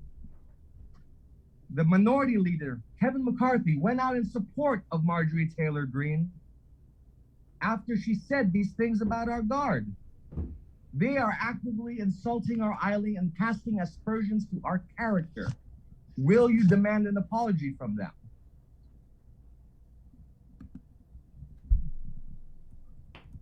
I think he's talking to you, Sean. Oh, you're asking me? Hey, I have nothing to do with the party right now, but I will tell you this. I'm not a Important thing to Republican. remember I thought I was is this- speaking to a Republican. You're just Hold some on, guy hold on. now. Oh my As goodness. I think you missed, again, going back, you missed what I said at the very beginning when I said that as soon as it happened, I recognized it was stupid too, and I reached out to all my friends in the party too. I'm still waiting for the answer. I'm with you. Listen, I'm with you, Will. I'm waiting for an answer from them from too. the Republican Party. I'm just looking over my shoulder thinking, okay, asking me. But I'm just as offended as you are, Will. There's no question about it. When the If party... you're just as offended, I would implore you to call all your friends. We just had Jim Moylan. He had no defense for our guardsmen after the slander against them. So please, call your friends in the Republican Party Understood, and have but them when demand an we apology. look at this, Will, and we look at, yes, we already said it was a dumb statement from the Georgia delegate, and there's nothing as dumb as the island tipping over from another Georgia representative. So my whole idea was, hey, at least That was tell the Georgia ignorance delegation. and stupidity. Can someone This was tell the them Georgia actually cutting delegation us out where of the definition of America? That's all I did. Again, it goes back to what they were there, their mission for. And again, Congressman Nicholas, tours We of offered Congressmen. her gifts, and she spat in our face. Oh, she didn't spit in anyone's face. She just went and wrote a letter. Yes, she did. Did you read her Again, press release where even she when said the Republicans write military letters was locally, they're not being getting it. used to intimidate civilians and attack journalists? She said that about our guard. Yeah, but she was going backwards to remark. If you recall over the last week, there was also assaults by the U.S. Marine Corps on journalists as accept your well. apology That's what for part of the Marjorie letter. Taylor That's what part of the letter was for. But when we look at it is okay to criticize your party. If you do it, your hand will not be struck low by Donald Trump. It is okay to not be hyper partisan all the time. I'm not even a super big Mike Nicholas fan, but even I recognize that our guard are not in the wrong for going over there to offer gifts after being called not Americans. Hey, Will, let's share coffee this morning because, man, you're fired up today. I got to tell you, Yeah. I'm excited. I think you're fired up. he smoked the upweed. I can defend our island and our National Guard all day. Hey, but we got to say what it is. I mean, we saw what happened. If there's going to be no action by the National Guard, Guam doesn't demand respect. We will the get National no Guard Bureau to respect. do their part. But let them do their part, and that's what the minority leader was saying. Hey, you guys can't politicize our military. Then don't use them that way. And then, again, going back to, he hasn't been on this air to defend his Cookie Gate comments either. So if he's listening, Congressman Nicholas should also come on this air and help explain it as well. Because the people of Guam... I'm not going to blame the victim here. We were the ones offended. We do have nothing to answer for. Marjorie Taylor Greene and the Republican Party do. She is so tangential to this whole entire type of thing, and she's guys, when it comes down to it, is an issue of what we saw and the behavior of our delegate relative to pulling that kind of stunt on Capitol Hill. That drives me crazy. So disappointed, John. So disappointed. Guys, let's kind of talk about the way forward, right? So obviously we've had the minority leader come out and he's saying, hey, this sucks. What do you think this means politically for Congressman Nicholas?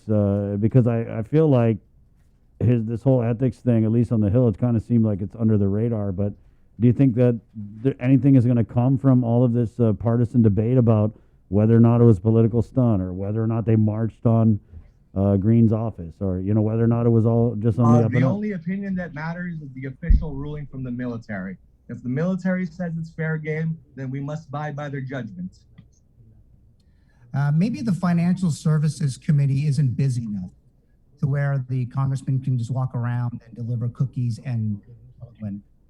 This is all about, for him, he's not just busy enough. We got to get him back to work doing other issues that are important for Guam. Have you not seen the massive that's aid the package thing that the Biden administration just released? Are you kidding me? Again, He was part of the group that's gonna single-handedly raise millions of children out of child poverty. We are really bearing the lead on the child poverty, on the child credit here. That is bigger than in the entire package. That is the biggest story in the whole country. The 3,600 child care credit, and nobody has really catched on to that yet. That will single-handedly raise so many children out of poverty, and that is a program that I could see becoming permanent after a year's time. Yeah, Will, I appreciate that. But when you take $2 billion of a $1 trillion package to split amongst the territories, that is peanuts compared to what Mike Sineklis could have been doing on the Financial Services Committee to get more money for Guam. It is not enough. Khalili Sablan and the CNMI did a way better job of giving money to all the territories, including the delegate from the U.S. Virgin Islands. They did more to push the initiatives of the territories than Mike Sineklis. He was not doing that. Just look at the record. Go look at what the Financial Services Committee has been doing for the last 2 months. And it wasn't what Delegate Khalili and Plaskett were doing over the last 30 days relative to supporting all the U.S. territories. I don't know, like, I was raised Catholic, and I was told not to look at the other person's plate to see if we got too little. What's really important is that the people of Saipan got enough. And, maybe the congressman could have done better, but I'm not one to look a gift horse in the mouth. Even if I disagree with Mike on a lot of things, he's a lot more conservative and a lot of his politics for me. But I will say thank you for the service Mike has done and what he has given to the people of Guam. I'm not so little in my politics that I can't say thank you. No, and understood. But the best way for all of us to kind of recover from this whole entire pandemic is to reopen the island, to get people back to work.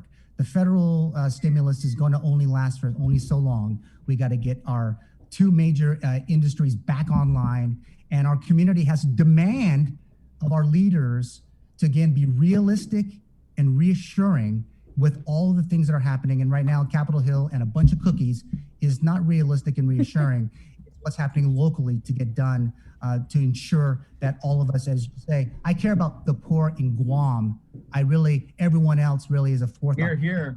That aid package is giving money away to foreign entities. Never mind that. It should be stuck in America, and to Guam is the most important part. I think it's really interesting, and I think, Will, this is what's happening to you, is that we're not separating all of these issues, and this has become, if you're critical of the congressman, then you hate Guam on this.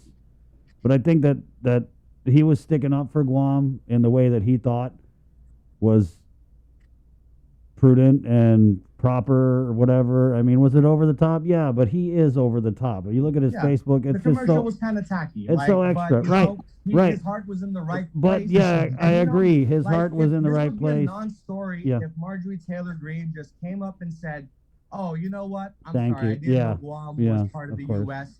Thank you for the cookies." But we all knew that wasn't going to happen. We would have all clapped our hands and we all would have walked away. No hurt feelings. That's all we wanted. We just wanted my bad, thanks for the cookies, thank you for your service. Right on. But no, they turned around and called us thugs after that.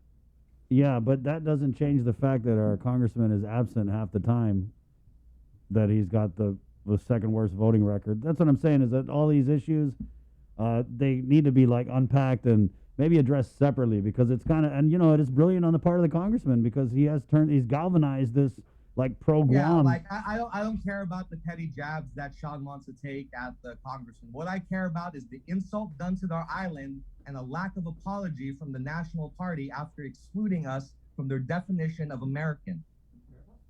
I don't know about petty jab. All I saw was inaction by our delegate. And thank you, Khalili Sablan. I know he listens to this news, and I know that also that the USVI delegates also monitoring KUAM. So kudos to those two delegates for looking out for all of the U.S. territories. Okay, and I'll give a little bit of credit to Mike Sineklis. Yeah, he wanted to make sure all the banks in America and all of the other financial services were taken care of. But when it comes down to the people of Guam, $2 billion across all the territories is surely not enough. Yeah, and I mean, I get what you're saying, Sean, totally, and I really agree with both of you on this. I agree with Will where you're coming from, that this is kind of like just defending Guam. That's what the gist of what they were trying to do was. But Sean, I also agree with you that there's a lot of credit being taken for things that have been done by other people. There's a lot of credit being taken for things that are kind of like default. Like as a territory, default of course we're going to get hundreds of millions of dollars because, you know, whether or not our political status denotes it, we are part of the American empire. So, I mean, it's a done deal. Yeah, we're going to get money. But how much did Congressman San Nicolas have to do with it? I guess if you look at the record, that'll determine the answer. But thanks, guys. It's been fun. All right, guys. Hey, have a great day. Will, have a great day there. Sabrina, Chris, Jason, and probably Mike. Republican Party of Guam, demand an apology. Demand better. Guamanians are Americans. Find Settle Will for coffee nothing less. and help him with the apologies. Okay, guys. That was fun, right? Different styles, though, right? And you know, Will is always he's always got some interesting stuff to say. I mean, he's been coming on ever since before the pandemic with the after party. I think he's got a cool viewpoint, and I also think it's interesting that he's now in this position where he's going to bat for Congressman San Nicolas, because I know with like he said, Congressman San Nicolas little on the conservative side for a Democrat, and that's also been kind of a point of contention for Will. So, and like I said, I think this intersects with a lot of bigger issues, and that's why, to me, it's so interesting to discuss. 9:07, we're going to take a quick break, and we're back with more of The Link next. Good morning. Catch a wave of fish and seafood available throughout the Lenten season at King's Restaurants. The Lent menu has a tsunami of all your favorites like deep fried parrotfish, fried calamari, and the Lent sampler. All are sure to be a splash hit. It's the Lent menu at King's.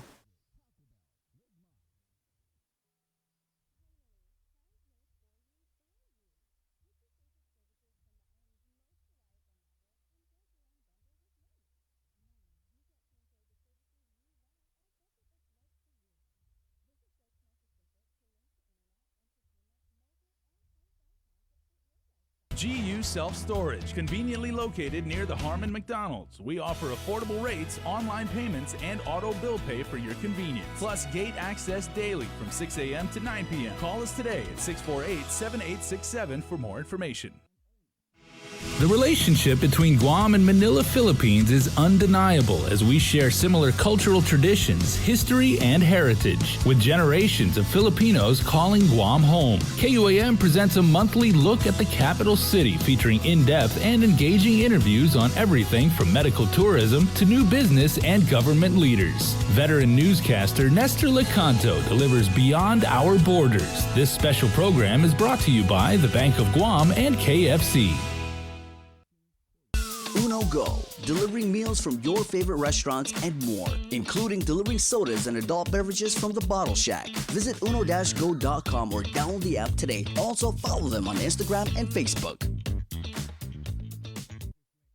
Swim on in for Ruby Tuesday Seafood Sensations and enjoy your favorites from the sea in perfect time for Lent. Get hooked on lobster mac and cheese, the salmon loco moco, or the deep sea pasta. There's a bounty waiting for you on the RT Seafood Sensations menu at Ruby Tuesday Guam.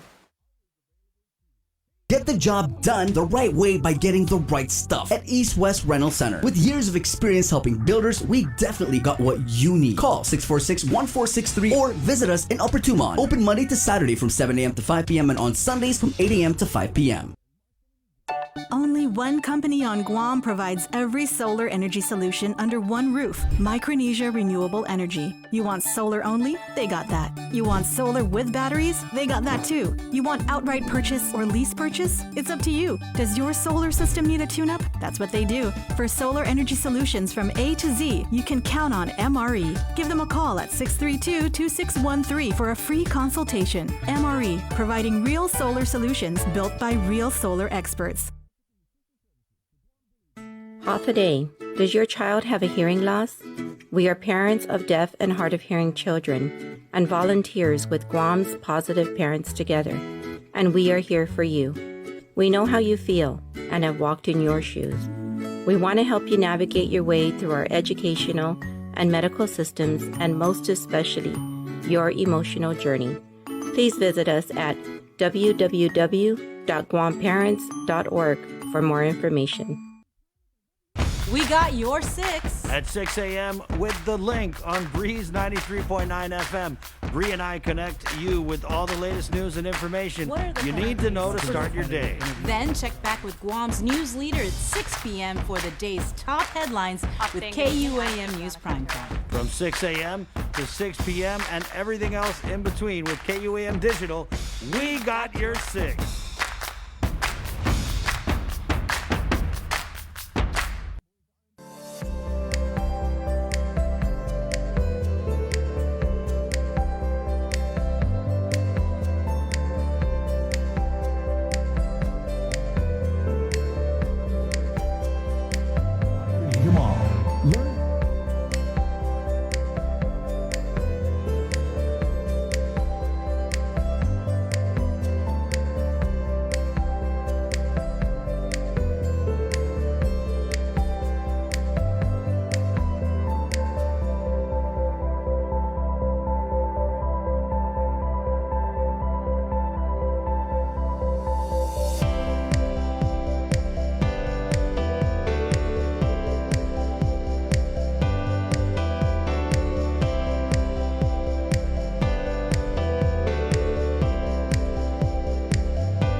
Capital. I mean, a little hard to do is the tours are currently, was it canceled because of COVID or? Closed. But I mean, you know, if anyone's got the pull to take people around the hill, it's definitely going to be a sitting member of Congress. 9/13, Thursday, March 18th. That was fun. Let's head back into the KUAM News Zoom room where they got a little crash course in partisan debate from the Guam Youth Congress, the 33rd Guam Youth Congress. We have Speaker Stephanie Lorenzo and Vice Speaker Al Labang. Good morning. Good morning. Good morning, Madam Speaker. How are you guys doing? We're doing pretty good. I'm loving this. Is a great show we're having today. And if you've been paying attention from the beginning, I think we've covered all the bases. We did public health with Dr. Janet Manglotnia.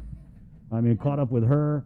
You know, we talked culinary with GCC. Mm-hmm. We also had Senator Sabina Perez on. She's the labor oversight. She gave us her 2 cents on this whole labor scandal with the PUA and the FPUC by a GDOL employee who had been working full-time at the department.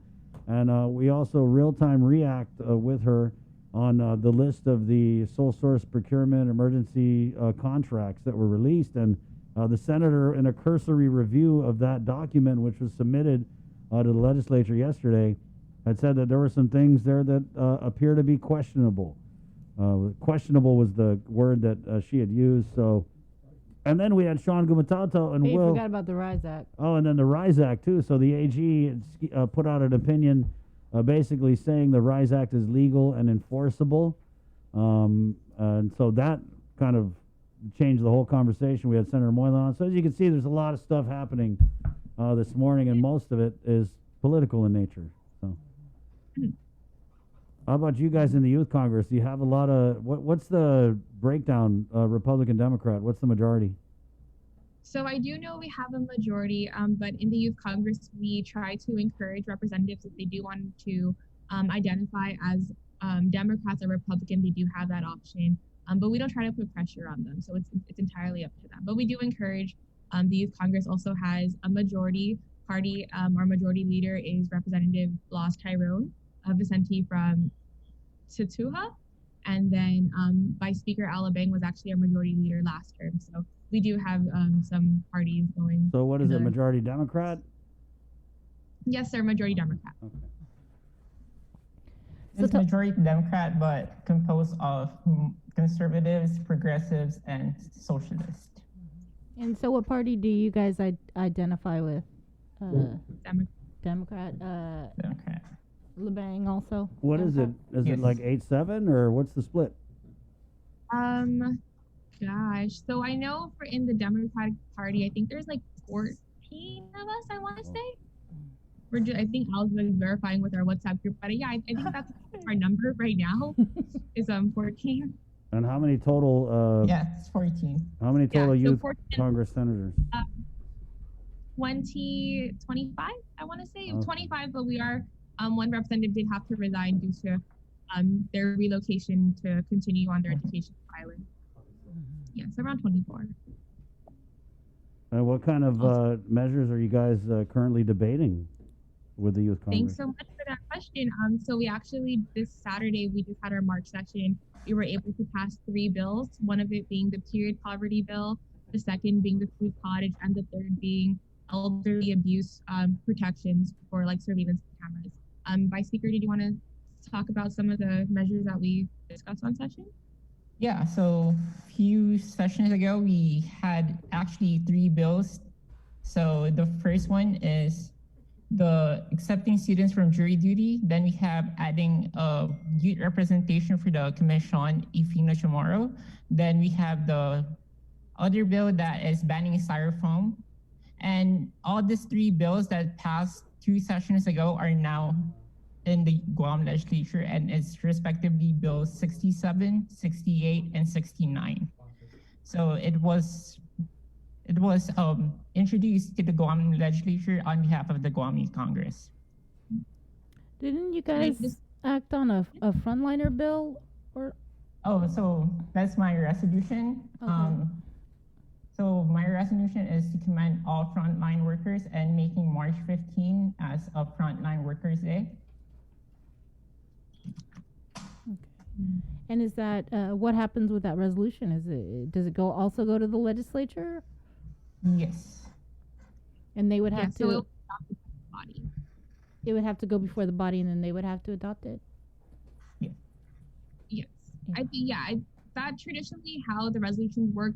Other times resolutions will actually just be printed and then we can present it like how our senators do to the stakeholders involved. So it would be like GPD to the grocery store corporations. And so just to kind of bring awareness that on March 15th, when we kind of went into lockdown, that we want to honor and recognize all of our frontliners that, went out when it was scary when we were at stay-at-home orders. So Kind of surprising that wasn't introduced by the Guam legislature, that is coming from you guys. So great job.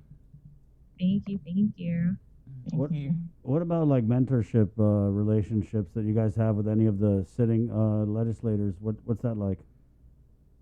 Thank you again for that question. We are actually looking towards some kind of internship with some Guam Youth Congress representatives.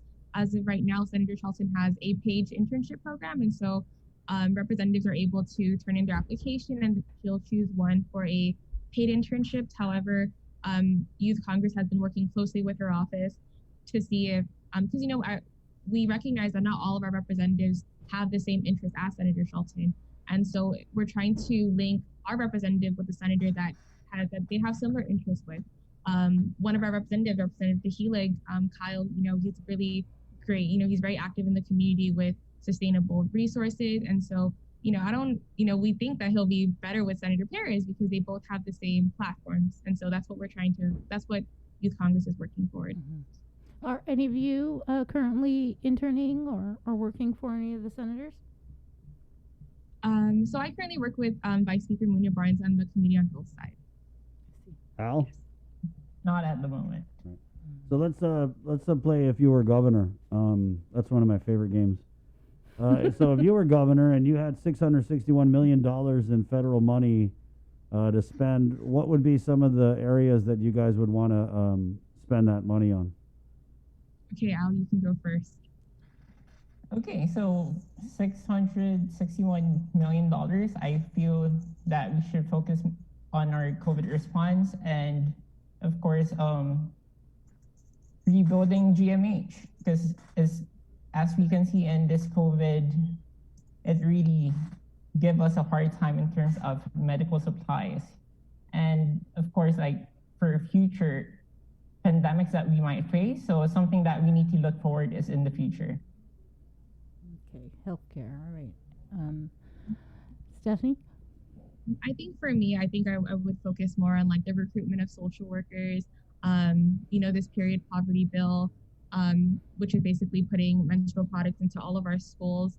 That would be one of them. Another one would be the, having law enforcement agencies kind of teach ASL in their recruitment process, and then having recruitment as an ASL language in all GDOE and charter schools. So that's kind of what I would do if I was governor. A lot of social justice. What about like aid, assistance? Do you think there's any group of the population or any cross section of the community that maybe needs more aid assistance that we're not seeing? I want to say, and I will disclose, but I am a social work student, and so social workers are really essential. They helped, they also help nurses during the pandemic. They help with the, help being there for the patients, and so I think that we can look at that avenue as well, the recruitment of social workers. And, teachers too. I know that recently in the Guam legislature, we're focusing on the recruitment of nurses, to help combat this pandemic. But, some bills that were in these Congress was kind of like after or post-COVID, we're looking at the food cottage bill. We're looking at, now that the students are going back to school, what can we provide as a government? What can we help our students with? And, so that would kind of be it. Well, Stephanie, if you're social work, I would have thought that you would have gone into criminal justice in line with your dad. Yes, yeah. I will say a lot of my classes are criminal justice, and I had the opportunity to have really great mentors that kind of helped me bridge the gap between social work and criminal justice. Go hand in hand. So, thank you. So, Al, is this something that you want to do? Do you want to be a senator in the future? I don't want to say no, but I let the future decide it. But as much as possible, I'm currently a secondary education major, so I'm planning to teach. Possible future superintendent, huh? Could be. What about you, Stephanie? Any political aspirations in the future? Also don't want to say, but I do know that I want to for sure. That's definitely. Let me ask you guys, because I know you guys work closely, and I know you work for a senator, but what's it like when you see these senators and what they have to deal with in terms of like public expectation, media coverage, just maybe, people talking about them, right? Because this era we're living in now, there's just a lot of ways that people can be critical of or even support their senators. So, and working closely with the grown-up senators, do you guys you feel that they have a tough time of it, or what's your take on what it's like to walk in their shoes on any given day? Al, did you want to go? Oh, okay. So actually, I commend you, Chris, for covering them. I always watch you when you cover some senators, and it's actually nice that we ask them about the things that they're doing, because it's their responsibility, and us people, it's our right to ask for accountability for the things that they do. So it's something that some senators, I know that sometimes they have a thick skin to deal with these things. So yeah. Beth? I will say that during my time at Speaker, at Speaker Mooney Barnes' office, there's not enough hours in the day. I would assist. I would follow her to like her different programs, and it's like at 12:30 we're like, oh wow, we did 7 events already. But like my speaker did say, it's transparency, accountability. I do think that the media does keep them on their toes, to have all the updated information as possible. But I do know that a lot of our senators are doing their due diligence to make sure that they're doing right by our people. You know, there are so many programs and bills that have been introduced. Like I know Senator Shelton did the Azuda Imangalfa Act, and that helped college students kind of get some federal aid because we didn't, you know, a lot of us weren't covered under the original stimulus. So I know that our senators are doing the best that they can. Al, in closing, maybe you guys want to throw it out to any other youth, because it kind of seems like the path, right? I know a lot of, not just senators, but a lot of like people high up in the government, you know, they cut their teeth in the youth Congress, right? So it does kind of seem like the route that some take to get to, you know, positions of power, I guess, what I say.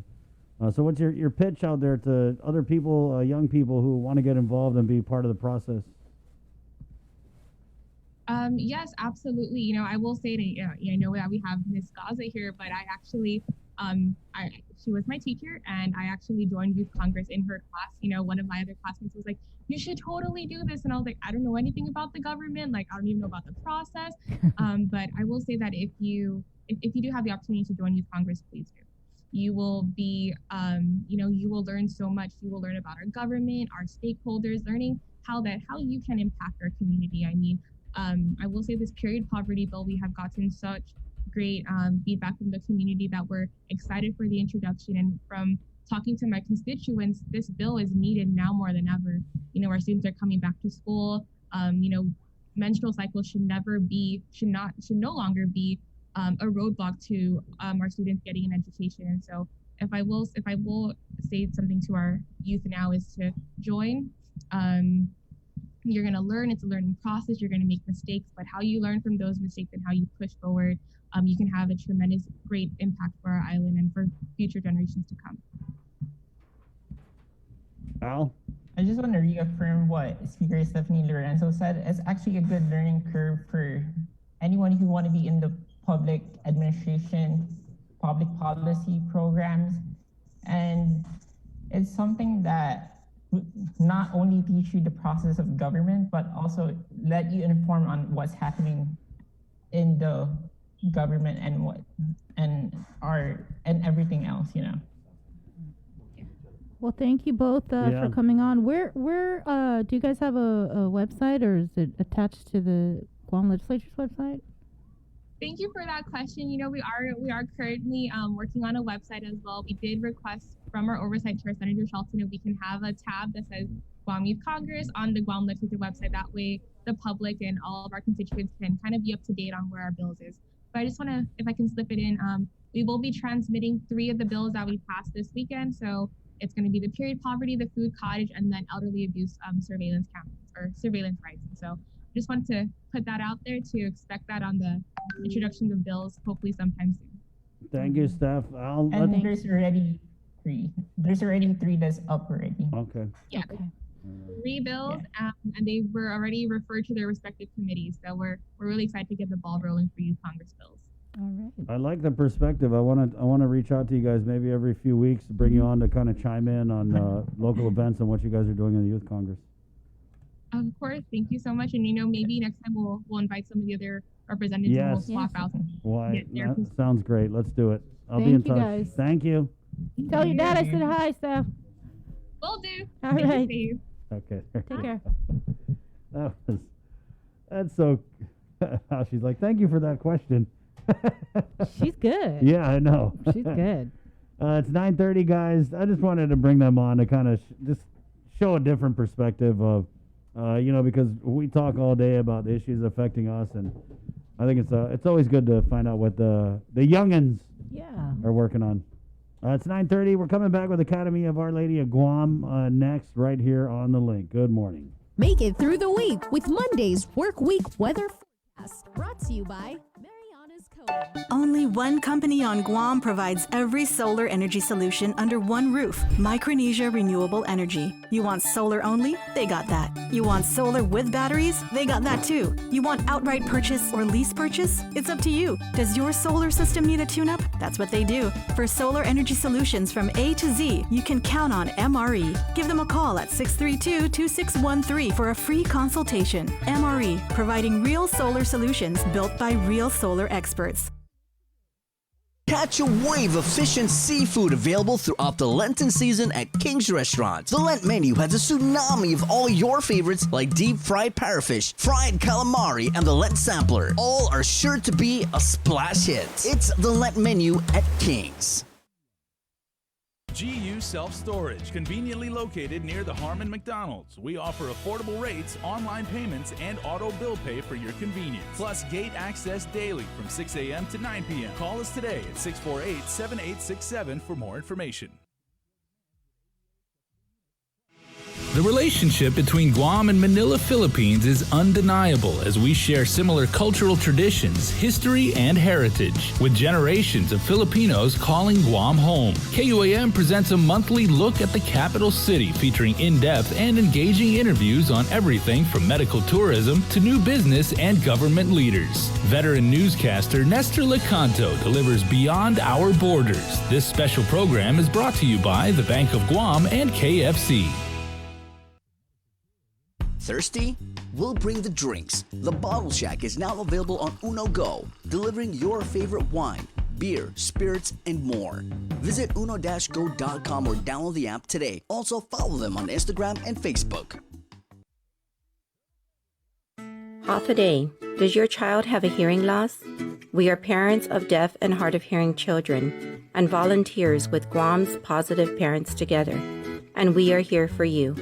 We know how you feel and have walked in your shoes. We want to help you navigate your way through our educational and medical systems, and most especially, your emotional journey. Please visit us at www.guamparents.org for more information. Get the job done the right way by getting the right stuff at East West Rental Center. With years of experience helping builders, we definitely got what you need. Call 646-1463 or visit us in Upper Tumon. Open Monday to Saturday from 7 a.m. to 5 p.m. and on Sundays from 8 a.m. to 5 p.m.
Take them on a journey that they never dreamed could exist in a place where the love is rarely seen, and then you break up all the hate and take the pain away so you can make up time that starts to strife for no food days. No, you can't fake love. No, but you can't overstand that the world needs a better way. Spread the love each and every day. Together, let there be no strain. Deep inside, the positive vibes, your staple guide. All of us is we live our life in the dark and throughout the night. Love and ganja always burning bright.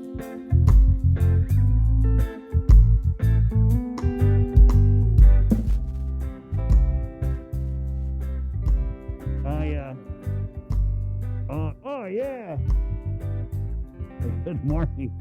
I'm just excited. This is Loving Off a Day, and to me, Loving Off a Day, I love these guys, man. When we're doing Live Local Fridays, they came on a bunch of times, but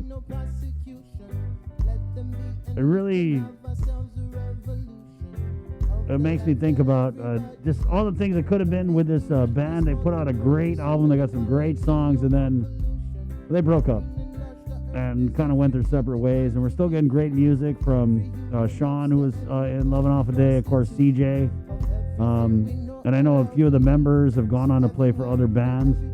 But just this chemistry of the different artists that were together for this band, for this album, for these songs, really great. And that name, I mean, Love and Half a Day, two of my favorite things in the whole wide world. 9:36. Let's do the Korea Cam. Thank you to the Guam Community College's culinary program, Joe Sir, with our handheld drone. Ooh.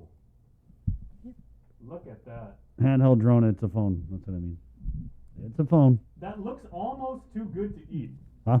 It looks almost too good to eat. Almost. However. Yeah. Almost. That's not going to stop you. Yeah. So today is Thursday, which means it's their culinary takeout event, and this week it's Korean food. And as you can see with the shot, the lunch menu today is beef bulgogi with seasoned spinach, spicy Korean style wings, vegetarian kimbap, kimchi, steamed rice. The dessert is Korean pancake filled with pistachios drizzled with honey ginger syrup. That is the lunch. It is, again, takeout 11 a.m. to 12:30 p.m. Last week, I think it was 150 or so boxes that they had. But this week, because of they sold out, they bumped up the amount that they're going to be producing today. Yeah, I just got to say that all you businesses out there that are reopening and maybe the customers aren't coming as quick as you'd like, we had GCC on last week to kick off their takeout meals program, and because of their appearance on the link, they were actually overwhelmed and inundated with people going. No, I mean, he said it. No, how fast did Chef Paul say they sold out? They sold out in 10 minutes, and so they actually doubled 150 box lunches in 10 minutes. And they've actually doubled the amount of lunches and the meals that they have for today. So again, this is just a great deal, guys. Thursdays, okay, this happens Thursdays, and these are culinary students, but they are training with the best, and they're not even shabby themselves at all. I mean, a lot of them are even already working in restaurants or hotels, so this isn't some like, haphazard, home ec meal that you're getting. This is 5-star stuff. It's not crazy. the stuff like that I would make. And keep in mind, Guam's culinary students, they win awards. Yeah. Every year they go off island to compete. So what they're making is some seriously good stuff. And so that's just lunch, but they've also got dinner takeout. And so the menu for tonight, it is cucumber salad, kimchi fried rice, marinated short ribs, pan-fried spicy pork belly, and the dessert is an omelette bong. And that is from 4 to 5:30. And again, this is at the multi-purpose auditorium building, 4,000. No pre-orders, so you got to drive up and get your takeout. And again, that's also $10. And we tried it last week. We're going to try it again today. Wow, it's awesome. Totally awesome. This is the greatest pop-up you never heard about. You're welcome. $10. That's it. Tell them the link sent you. Yes, please do. And, that's why I really took it upon myself when these kids were making these meals, I said, we need to get the message out about this. It had nothing to do with us getting to sample some of the food at all. And I am offended that anyone would even insinuate that. Yeah. And next week it's... it's Japanese cuisine. So you might want to start lining up now. Right. So I quit eating rice. I did a couple of things like mid-Lent because I felt like, man, I need to course correct. So I quit eating rice, but I am eating it once a week. So I think that today will be the rice day, guys. 9:39. Let's go back. The fact that you actually said you're kind of like fudging Lent a little bit is a great way to segue into this next interview, I must say. Right. And we have from the Academy of Our Lady of Guam, Iris Gaza, who's the principal. And then we have teacher Joe Tesoro. Good morning. How you guys doing this morning? We're doing well. Good morning. I'm sorry the bell's ringing. Yeah. Thank you for having us. Of course. And, we brought you on because you guys are doing a really cool thing, which is an online Lenten reflection. And I think that a lot of people We just get kind of caught up because, obviously many of us have been doing Lent since we were very young. And it's just one of those things where it's like, oh, I've been there, done that. Okay, what do we do? Yeah, we got to go to this mass, we go to that mass, whatever. What are you going to give up? And it's like we just rush through it, especially with this pandemic. Maybe last year's Lent wasn't everything that, we wanted it to be. So this year, it's hitting a little different as we're now able to go to church and do a lot of things we weren't able to do last year. So online Lenten reflection, and the title of this is pretty heavy stuff, aligning our sufferings with the sufferings of Jesus Christ. Let's talk a little bit about that and kind of the need, maybe how you guys came up with this idea. Yeah, it's a kind of like a project for us, like what you said, Chris, that Lent is a little bit different this year. So we wanted to connect to more people, and it's ironic because we're social distancing, but we're able to connect to more people because of technology and Zoom. So we wanted to, what do you call that? Take advantage of it by offering an online Lenten reflection to the people of Guam this Lent on March 27th. And we wanted the topic, we prayed about it, and the topic is aligning our sufferings with the sufferings of Jesus Christ, because we all go through different things, go through different suffering, so to speak. Yeah. But more importantly, it's a reminder that Jesus has been through what we're going through now. So he's always there to guide us and to support us with all the sufferings that we go through. Right, and I know that you mean both literal and figurative suffering, right? So especially for young kids, they're going to look at this and we're not necessarily saying that you got to nail yourself to a cross to kind of get where Jesus was coming from, right? But yeah. I mean, the way I look at it, guys, is like you put it in perspective. Whatever you're going through, I mean, just imagine Jesus and what he went through. Being whipped, being persecuted by the state, being nailed to the cross and left to die.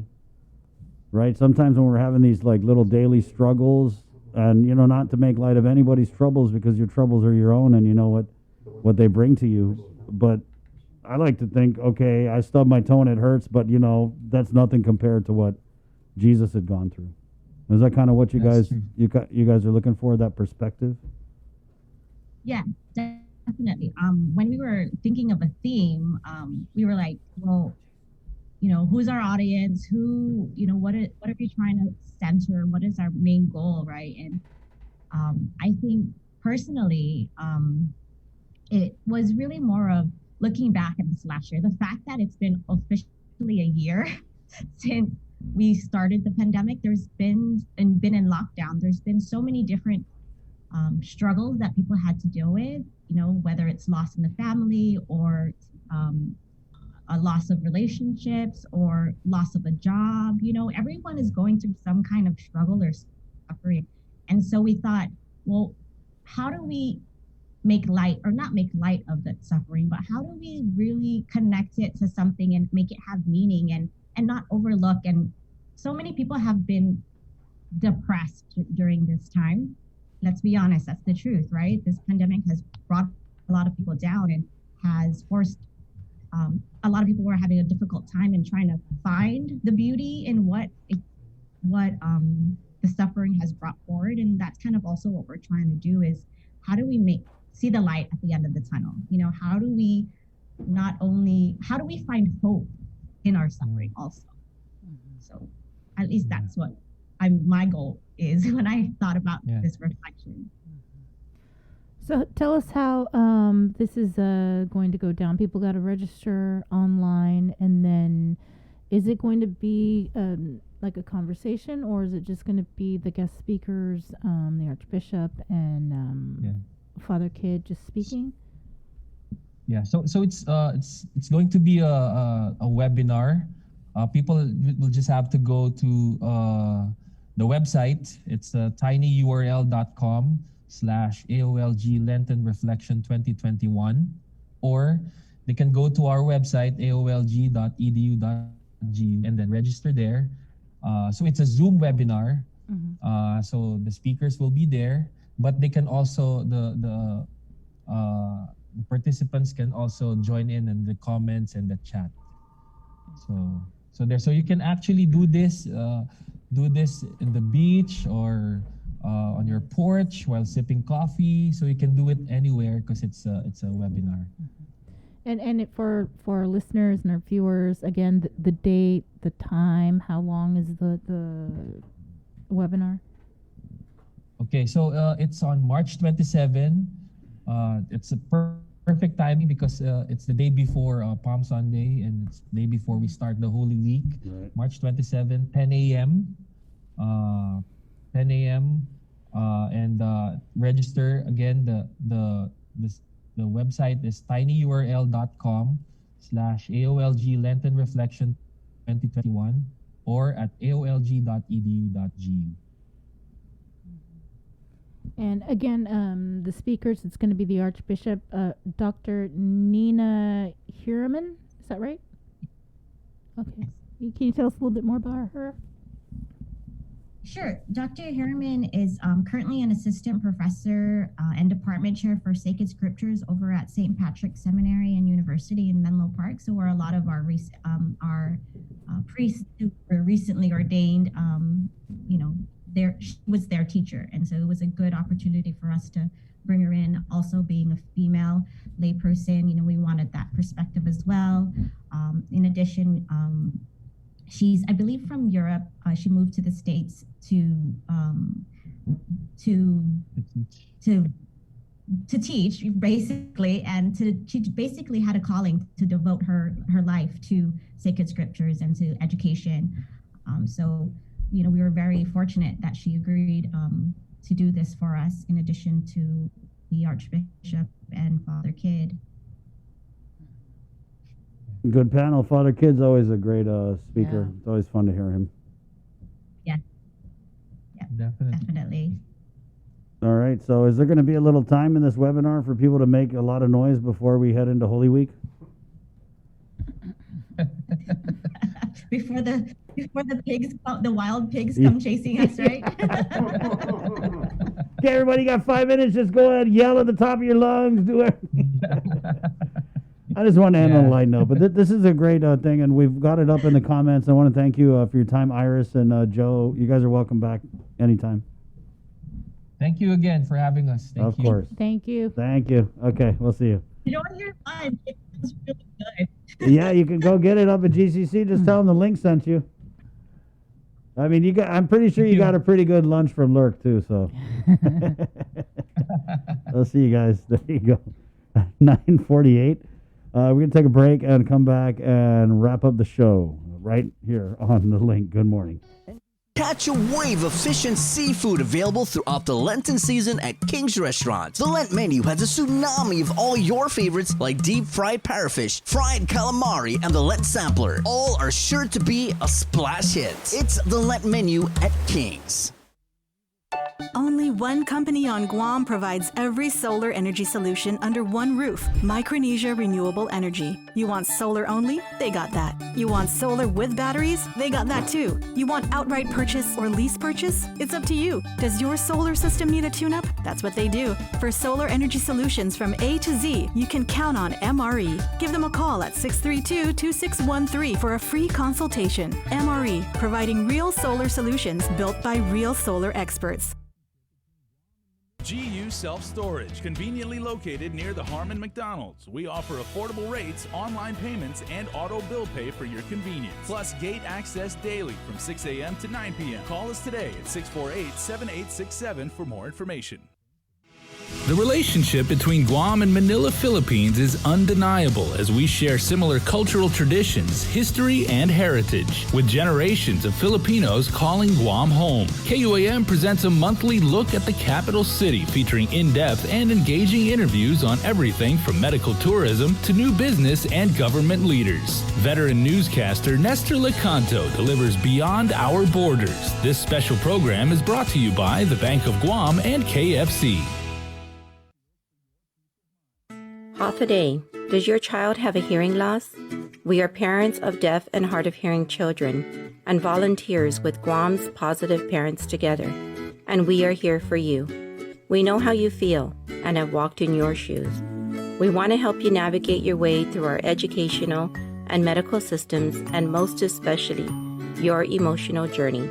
Please visit us at www.guamparents.org for more information. Get the job done the right way by getting the right stuff at East West Rental Center. With years of experience helping builders, we definitely got what you need. Call 646-1463 or visit us in Upper Tumon. Open Monday to Saturday from 7 a.m. to 5 p.m. and on Sundays from 8 a.m. to 5 p.m. KUAM Communications salutes women small business entrepreneurs during Women's History Month with a special community feature, Women Driven. Every Monday in March, tune into KUAM News Primetime for a showcase of women entrepreneurs working in our community and the businesses they own and operate. Also catch the daily women-driven profiles, flooding the digital media platforms of KUAM News for professional features on many of these hardworking women. Celebrate Women's History Month with Women Driven on the multi-platforms of KUAM, presented by Cars Plus and Bank of Guam. Swim on in for Ruby Tuesday Seafood Sensations and enjoy your favorites from the sea in perfect time for Lent. Get hooked on lobster mac and cheese, the salmon loco moco, or the deep sea pasta. There's a bounty waiting for you on the RT Seafood Sensations menu at Ruby Tuesday Guam. Can't find a designated driver? We'll bring the party to you. The Bottle Shack is now available on Uno Go, delivering your favorite beers, wines, and spirits to your door safely. Visit uno-go.com or download the app today. Also follow them on Instagram and Facebook. Enjoy responsibly.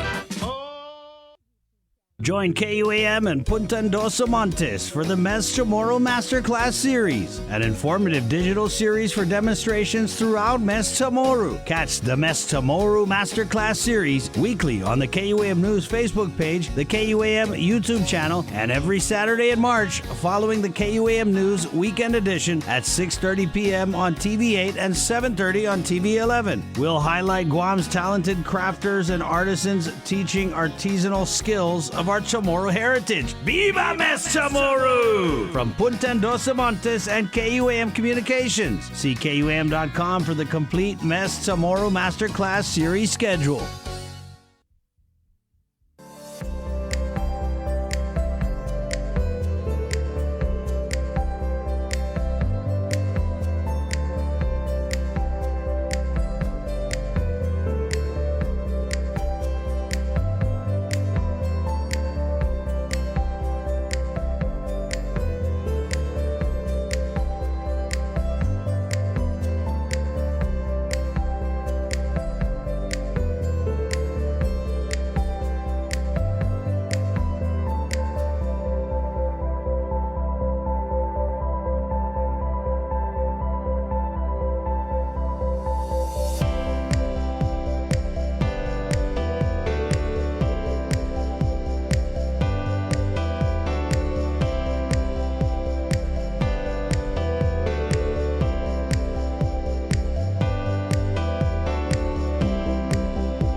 Gigo in the house. 9:54. Let's do Cover Me, guys. Burger King, proud to present Cover Me. When you talk about Lent-friendly, the BK Big Fish, the Impossible Whopper. We had some of those yesterday. We eat Whoppers here. Yeah, I don't want to brag, but, you know, body by Whopper.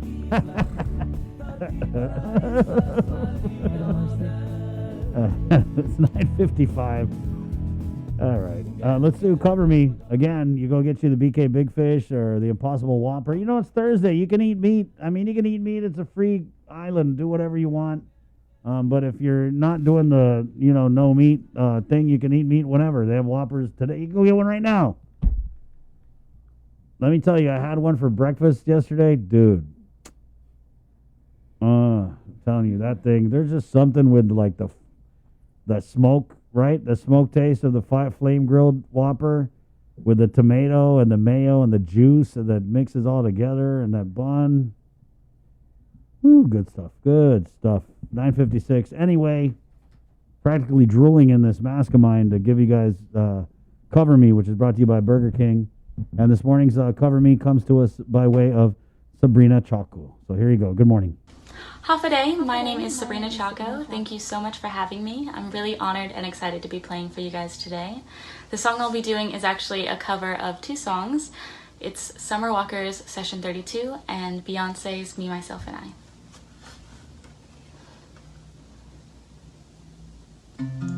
Throw away love letters, how to make me feel better.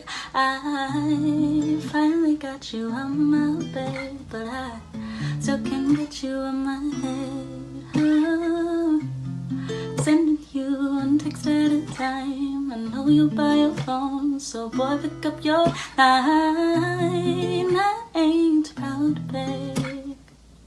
What's been said has been said. Oh, I need you to know you don't know what love is. I need you to know you don't know. You don't know what love is. If you don't put up a fight, you say you know what love is. If you don't stay up all night crying, you don't know what love is. If you're too good to call a million times, you say you know what love is. Swear you never seen it. Then I realized I got me, myself, and I. It's all I got in the end. It's what I found out. And there's no more need to cry, to devour that from now on I'ma be my own best friend, me, myself, and I. It's all I got in the end. It's what I found out. And there's no more need to cry, to devour that from now on I'ma be my own best friend. Oh, I swear you never seen it in your life. Oh, I'll be loving me, myself, and I. Oh, you don't know what love is. If you don't put up a fight, you say you know what love is. If you don't stay up all night crying, you don't know what love is. If you're too good to call a million times, you say you know what love is. Swear you never seen it. Then I realized I got myself and I.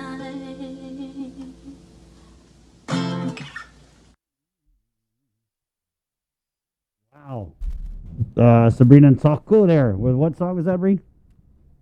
A good one. That was a good one. Was that Beyonce? I don't know. It was good, though. It was brought to you by Burger King. Yeah, we're done. Yeah, we're done. We're done here, guys. We did a lot of work today for you guys. Our retrospective, our reflection on the last year continues tomorrow morning on the show that used to be called Containing COVID. And yesterday was 1 year. We were so busy we forgot to say, hey, I know. It was 1 year. I saw that one of our bosses put in the chat like, "Hey, happy anniversary!" And I was like, "Dude, what? That was huh?" And it's so funny to watch that first episode because it's like no mask, no social distancing, and we've been very fortunate because I feel like we were just all in on the safety protocols, whatever policy the governor makes, what friends and family she decides to give the federal money to with the sole source, whatever. That's one thing, right? But what was important to us was keeping the community safe by promoting a responsible message. And I think that, there were media out here who were acting like total dumbasses with just hating on masks, hating on COVID, hating on everything the governor did. But that wasn't us. We just wanted to be safe, and we wanted you guys to be safe. Well, once the governor said, hey, everybody wear masks, we're like, yeah. Mask up. Right. And I mean, even now, the mandate is if you operate a business, you got to wear a mask. And so, yeah, that's why we're still wearing the mask, because I want to promote that positive message. There's a time for politics and being critical, but when it's kind of like life and death, then, I want to go on the life side of things. I mean, call me crazy, but I like life. Yeah. It's 10 o'clock. Your go-to jam is on the way here on The Breeze. Good job, Joe, sir. How about Mike V? Hey, Mike. I like this because it's like late in life, right? I mean, you're not that late in life, Mike, but Mike can do anything with a camera, anything with production. And so coming here and training, it's a whole new animal for him because there's a lot of different, there's this, they got that, then they got the thing, and that switch. And it's a balancing act in here because we're doing multiple shows. Yep. We're completely interactive. So if you see anything funny, we're just throwing Mike under the bus, which we never get to do because he's so good at everything else that he does. All right, guys, good job in Master Control. And also, remember, we got your 6 with our KUAM News primetime broadcast, right? Some of the stuff coming up tonight on the show, Bree? Which one? On the newscast, yeah. A whole lot of stuff. There you go. That's it. Okay. All right. There's a couple of meetings today. The Guam Ethics Commission is meeting.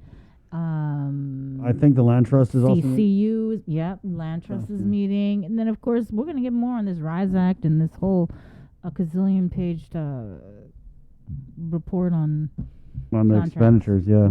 I'm curious, with the AG's opinion, do you think the governor will fall in line and honor that opinion? I already put in a request for comment? Yeah, request for a Right. response from Adlib. So Crystal messaged back, and they're working on that. I could just hear the governor calling the AG though and being like, "Are you sure you sent the right opinion? You sure?" We'll see. I mean, it's an opinion at the end of the day, right? It's an opinion, and so the governor has her lawyers. So there's a little confusion about that. And I think when the governor allowed it to lapse into Yeah. law without her signature in the letter that she wrote to senators, she did say, "Hey, there's some questionable things Yeah, here." but So she they- should have vetoed it. I feel like if I'm governor, and I'm not, thank God, but if I am, and I see a bill, and you guys hand me a bill, and I'm like, man, this is unconstitutional or whatever, I'm not just going to let it lapse into law because it's lapsing into what? What's it lapsing into? Law. It's lapsing into the law. And, last time I checked, all of us in here, we got to follow the law. The governor is in a whole other, she don't want to give $10 million to GMH. It's a law. She don't want to pay the RISE Act. It's a law. But us little people, we have to follow the what? The law. The law. Okay, so that's it. Nice. She shouldn't have let And it lapse people in the are law. expecting this, Yeah, people need it. Really, people need it. Whether or not they're getting $1,400 from Sleepy Joe Biden. I mean, yeah, we're getting that, but that's from them. RISE is from us. Yeah. It just reminds me of my aunties. You get one auntie who's so tight, right? She's like, no, your auntie already gave you money. That's what Governor Lewis reminding me of right now. She's that auntie who's like, no, Auntie Becky gave you money already. Don't ask me for money. So you're ready. Okay, we're done. It's 10:03. We're going to leave you with this one from Amanda Julene. It's from Live Local Fridays. Kind of a cool vibe. Three Little Birds. My name's Chris. I'm Sabrina. Hasta. Adios. Bye.